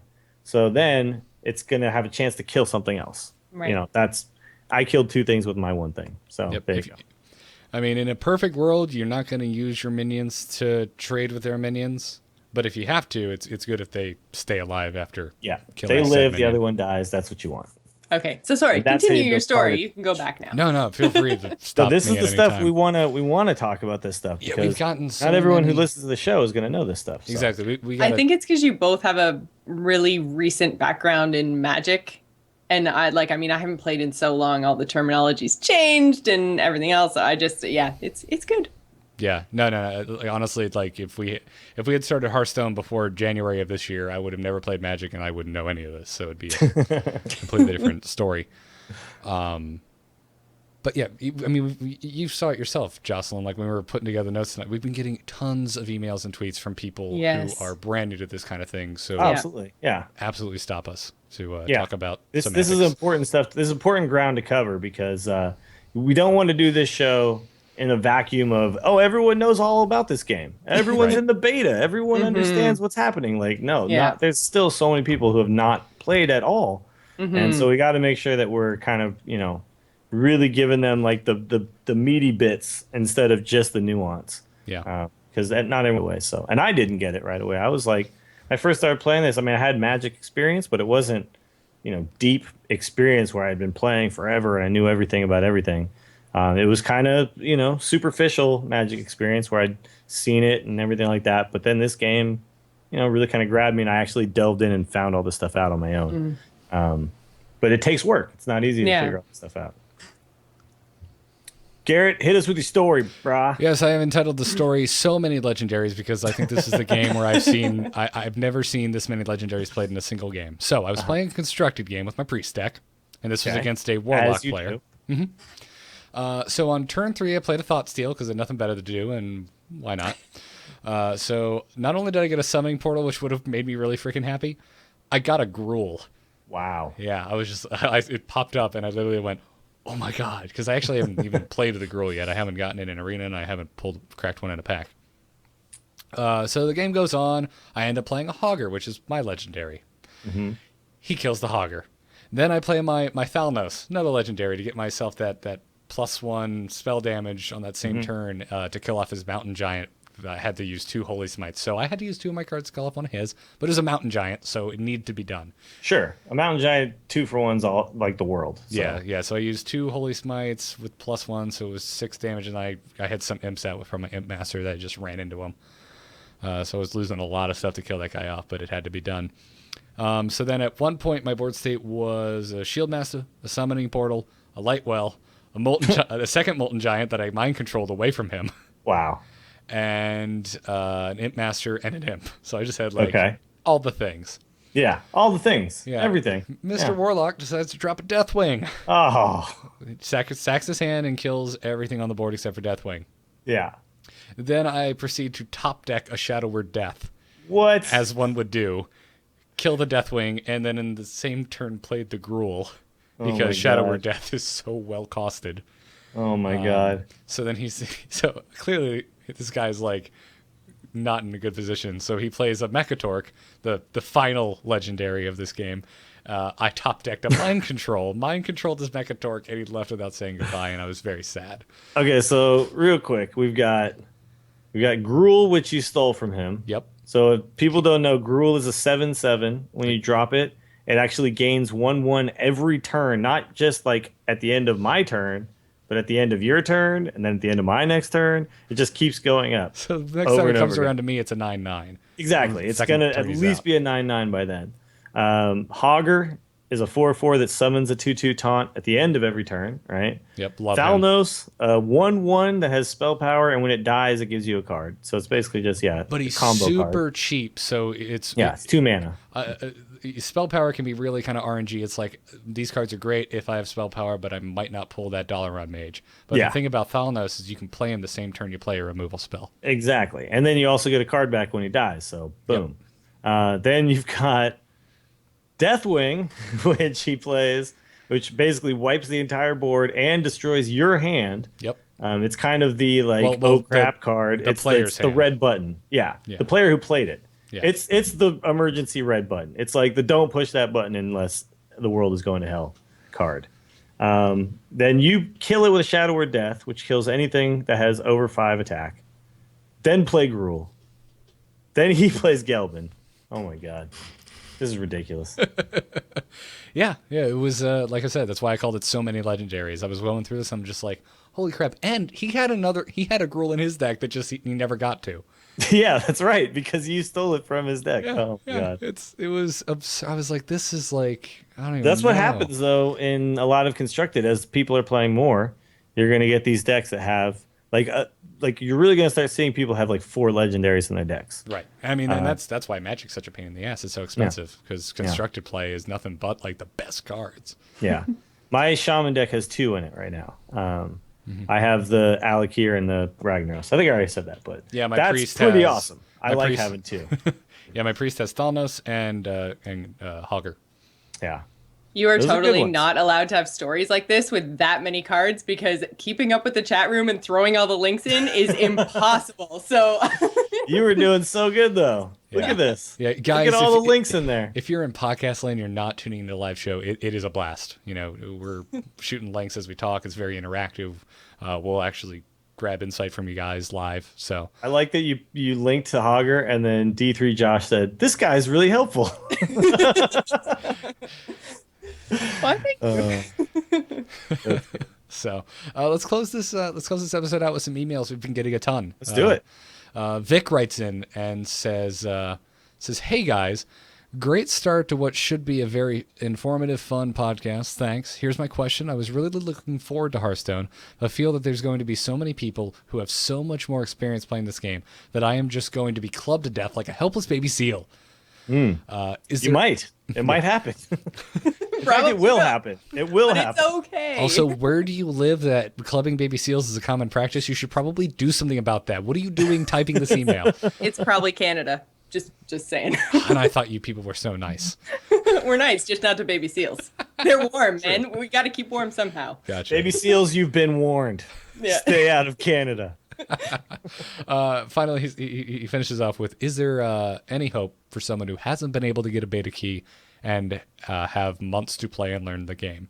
Who wants to take this first? Because I kind of just want to dogpile on top of it, but I read it, so someone else take it." Well, I will say this. If you are very excited about this game and you're really looking forward to it, the best thing you can do to prepare yourself for that time is watch people stream the game.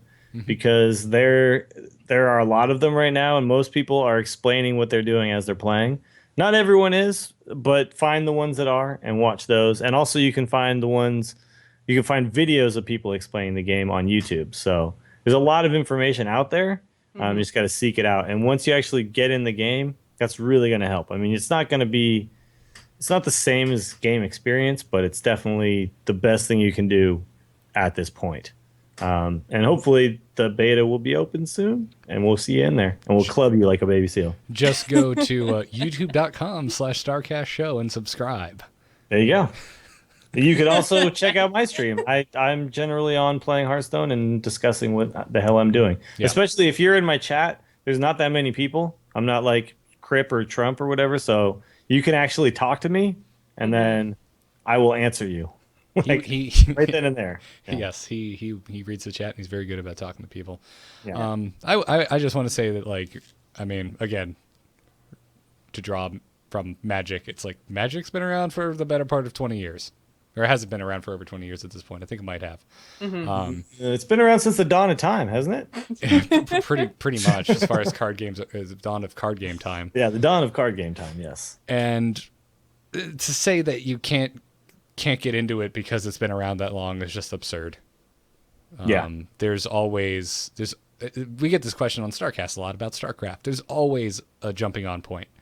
And Blizzard has always been good about their matchmaking. So you're going to play, you're going to lose. It's going to happen. But eventually the system will figure out where you fall, and you're going to get placed against similarly skilled opponents.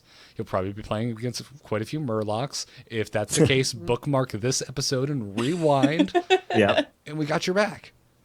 Well, and the thing is, too, I mean, yeah, you're going to lose, but it's not really a huge deal. I mean, you can't chat, which kind of sucks when you're talking, you know, to your friends, or if you really want to say something. Like, I find sometimes my emotes might get taken out of context. Like, I say well played and I mean like, oh my God, that turn was really awesome. But, you know, from the other side, that could come off as me saying like, oh, I'm totally going to beat you. Yeah, which is well not what I played, mean. dude. Yeah.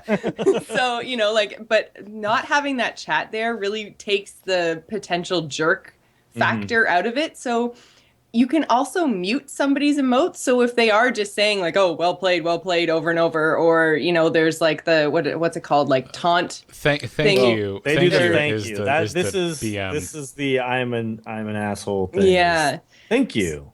Every Yeah, time like so- you trade with something, they thank you. Like, oh, that was helpful to me that you did Yeah. that. Oh, So yeah, you can mute their emotes so they can't emote at you anymore. And it just kind of takes all of that out of the game. So even if you lose, you can take it as a learning experience, versus like sometimes when I would play StarCraft, like it happened to me in WoW too, like sometimes random people are really big jerks. So if you could take that out, then you just get a learning experience, and you don't even have to worry about the other person. They might as well be AI, right? So yeah, so just to make sure everybody knows, you right click on the other guy and you squelch them, and that's how you Yes. mute them. Yep. Squelch those thanking bastards. Yep. If you say thank you to me more than 3 times in a row, you are getting squelched.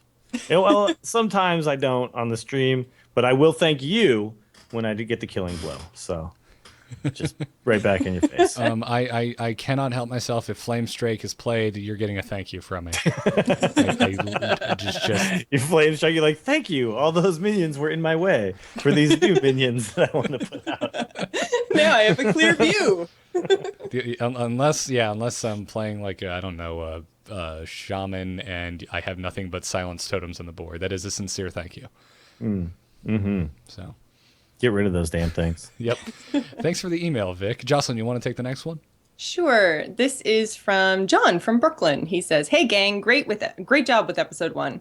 As we all know, more and more beta keys are rolling out, and since I've not received one yet, I decided to log into my Battle.net account just to make sure my beta opt-in status was still valid. Lo and behold, I didn't have the specific Hearthstone beta checkbox marked on my account. I was opted into all betas for all other Blizz games, but not Hearthstone." Facepalm. Oh. So I swore that Blizzard used to do a generic beta opt-in marker, but maybe I made that up. Anyhow, in the interest of sharing knowledge through my misfortune, I thought you could use this as a PSA in episode 2. Thanks again. Maybe one of these days I'll get to play. Smiley face. So thanks for the heads up, John from Brooklyn. Yeah, that's a really good PSA. yeah. I was talking to Kyle from StarCast this week. I'm like, dude, is it checkbox because your fiance has one and you don't? This is ridiculous. Let's go. Come on. No offense to his fiance. She's a hardcore gamer. Nice. Just teasing him. So, and Dills, you want to take this last email? Sure. This is from Jekka. Double A there. Yeah, there's 2 A's for Yeah. everyone who can't actually see our show notes. It's only one C, 2 A's. So the email says, "Thanks for the great first show. Hope you continue to cast as long as I continue to play. Well, that I have a seems quick very question." narrow-minded. Yeah, well, I hope you don't quit tomorrow. I have a quick question. Do you really think Hearthstone needs or is suited to competitive play?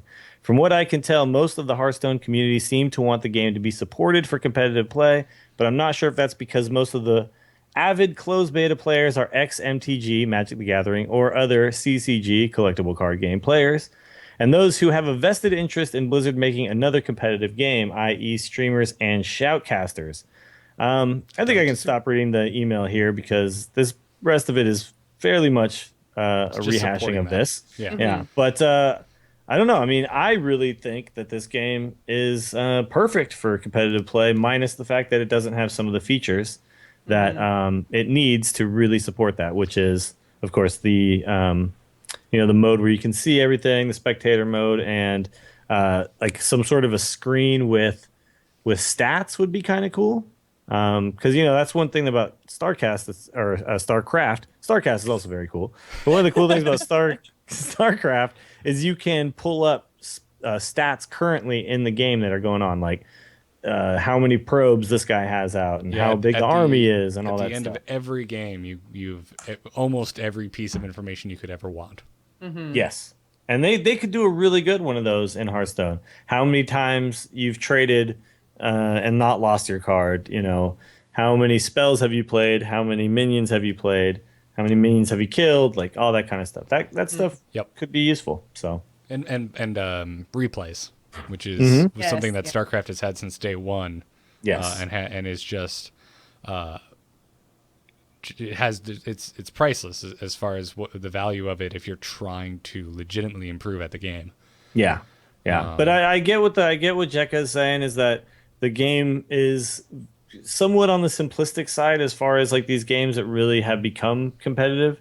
Like even when you're talking about like League of Legends and stuff like that, those games get pretty complex, and this game might at first seem very simple, but the fact is when you really get into like some of the better players, there's no simplicity to the game.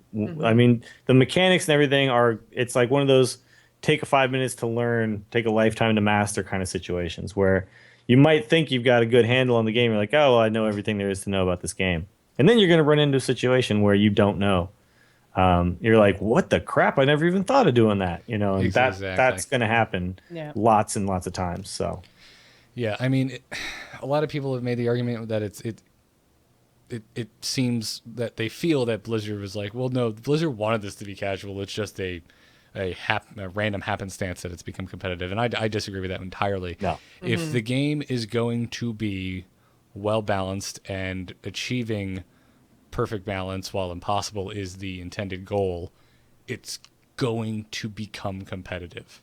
It's inevitable. And I mean, in the mere fact at this point that whether or not Blizzard intended it, if you have sites like Team Liquid, which is one of the most respected sites in StarCraft esports and also in Dota, if you have them putting together tournaments, I think that's just all the proof you need right there. This game's going to become competitive.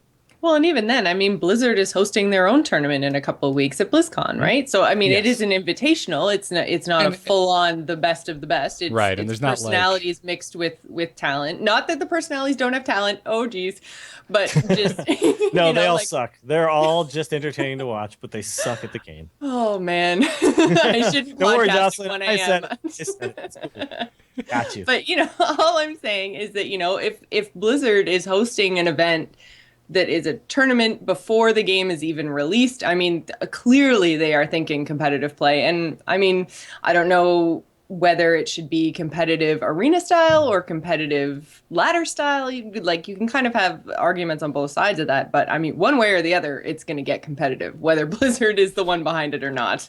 There's really no reason you can't have both. That's true. Draft and constructed are both very, very popular in the competitive scene in Magic. I would like to see people play where they're forced into basic decks and stuff, where it's really just about who's got. I would win that standing. So easy because everyone else is playing with all these other cards, and I'm just like, basic deck. What? I know all about the basic deck. Cool. Well, if you go over to Hearthhead, some of the highest rated decks they all specifically have poor man's or cheap in the title.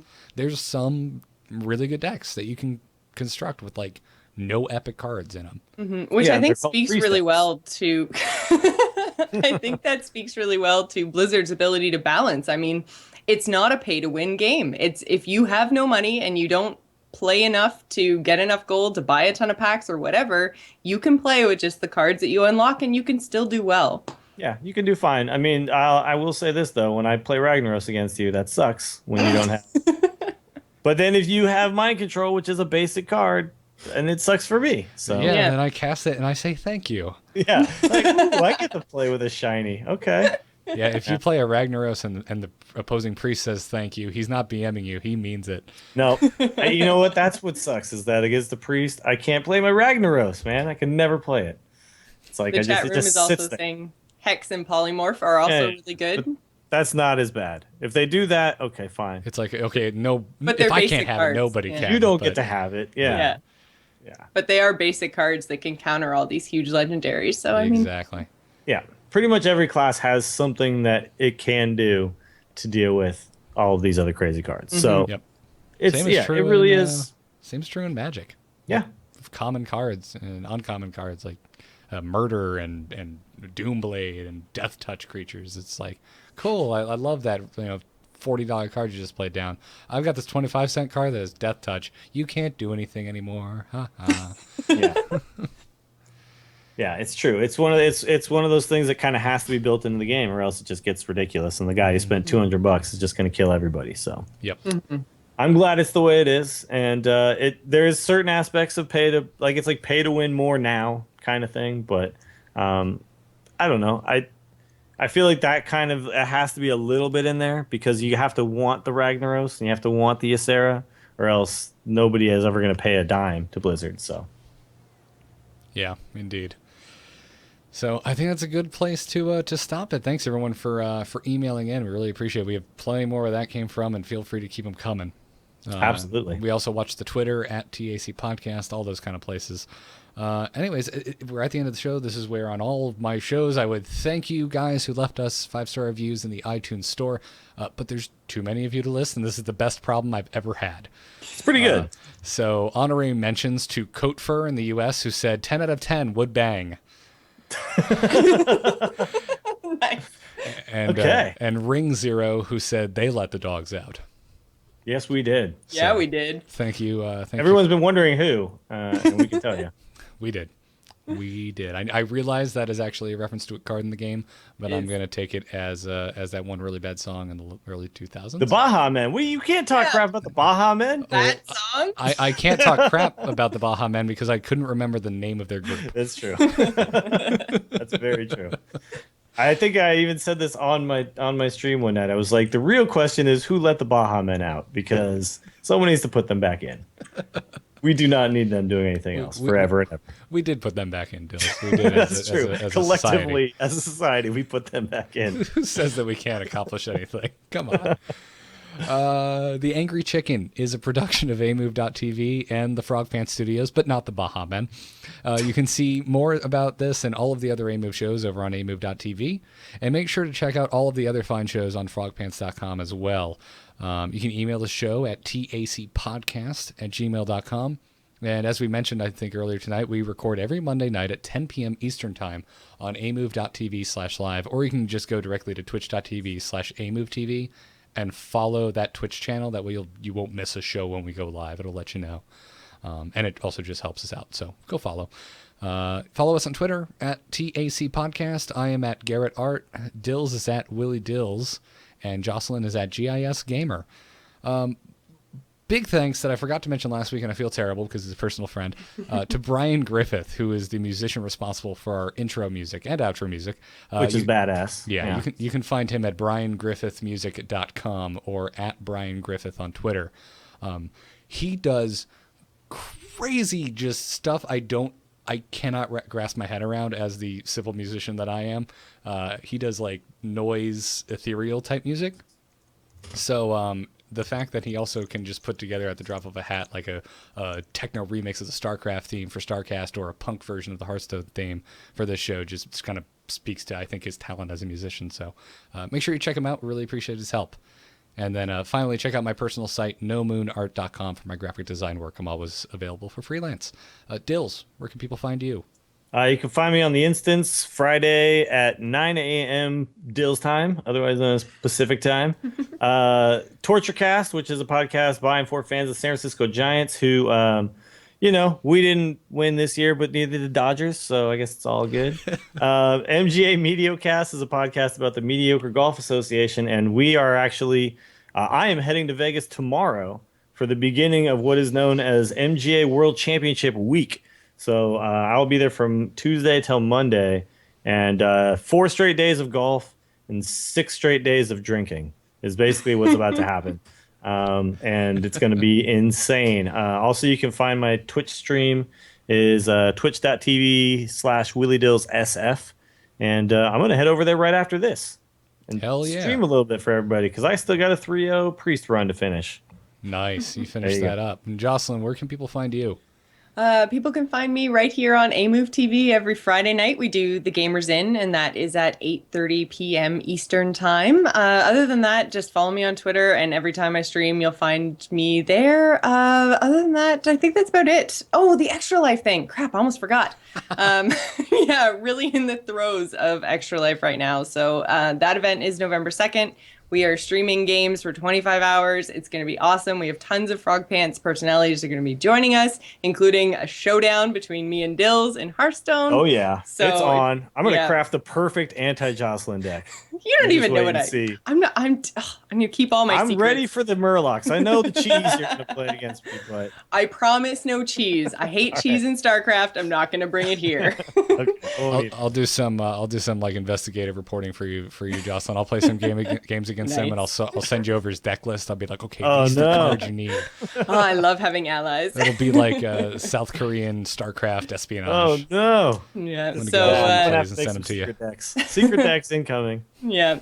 So that's for the Extra Life charity event. And so if you want to donate or see everything that we're doing, you can head to bit.ly/TGI Extra Life 2013. Cool. Definitely go and support that, guys. It's freaking awesome. And we're officially sponsored. DoghouseSystems.com is sponsoring the Angry Chicken, and you can use the code TAC for the Angry Chicken, and that'll get you double memory on your next Doghouse Systems gaming rig. They sponsor all of my shows. I'm recording into one right now. This is the best damn computer I've ever owned. So I'm really stoked that they're picking up the Angry Chicken. So go check out DoghouseSystems.com and use the code TAC at checkout. Very cool. We thank them for their support, and thank you all for listening and for just the amazing opening week of this show. It's been overwhelming how positive the reviews and the reception from everyone has been. So thank you guys. It's been fun, and we're gonna keep doing this damn thing. Hell yeah. Yeah, you guys are awesome. I love the community that's kind of building around the game right now. Mm-hmm. It's very positive and it's very cool. Yep. So until next week, well met. Job's done.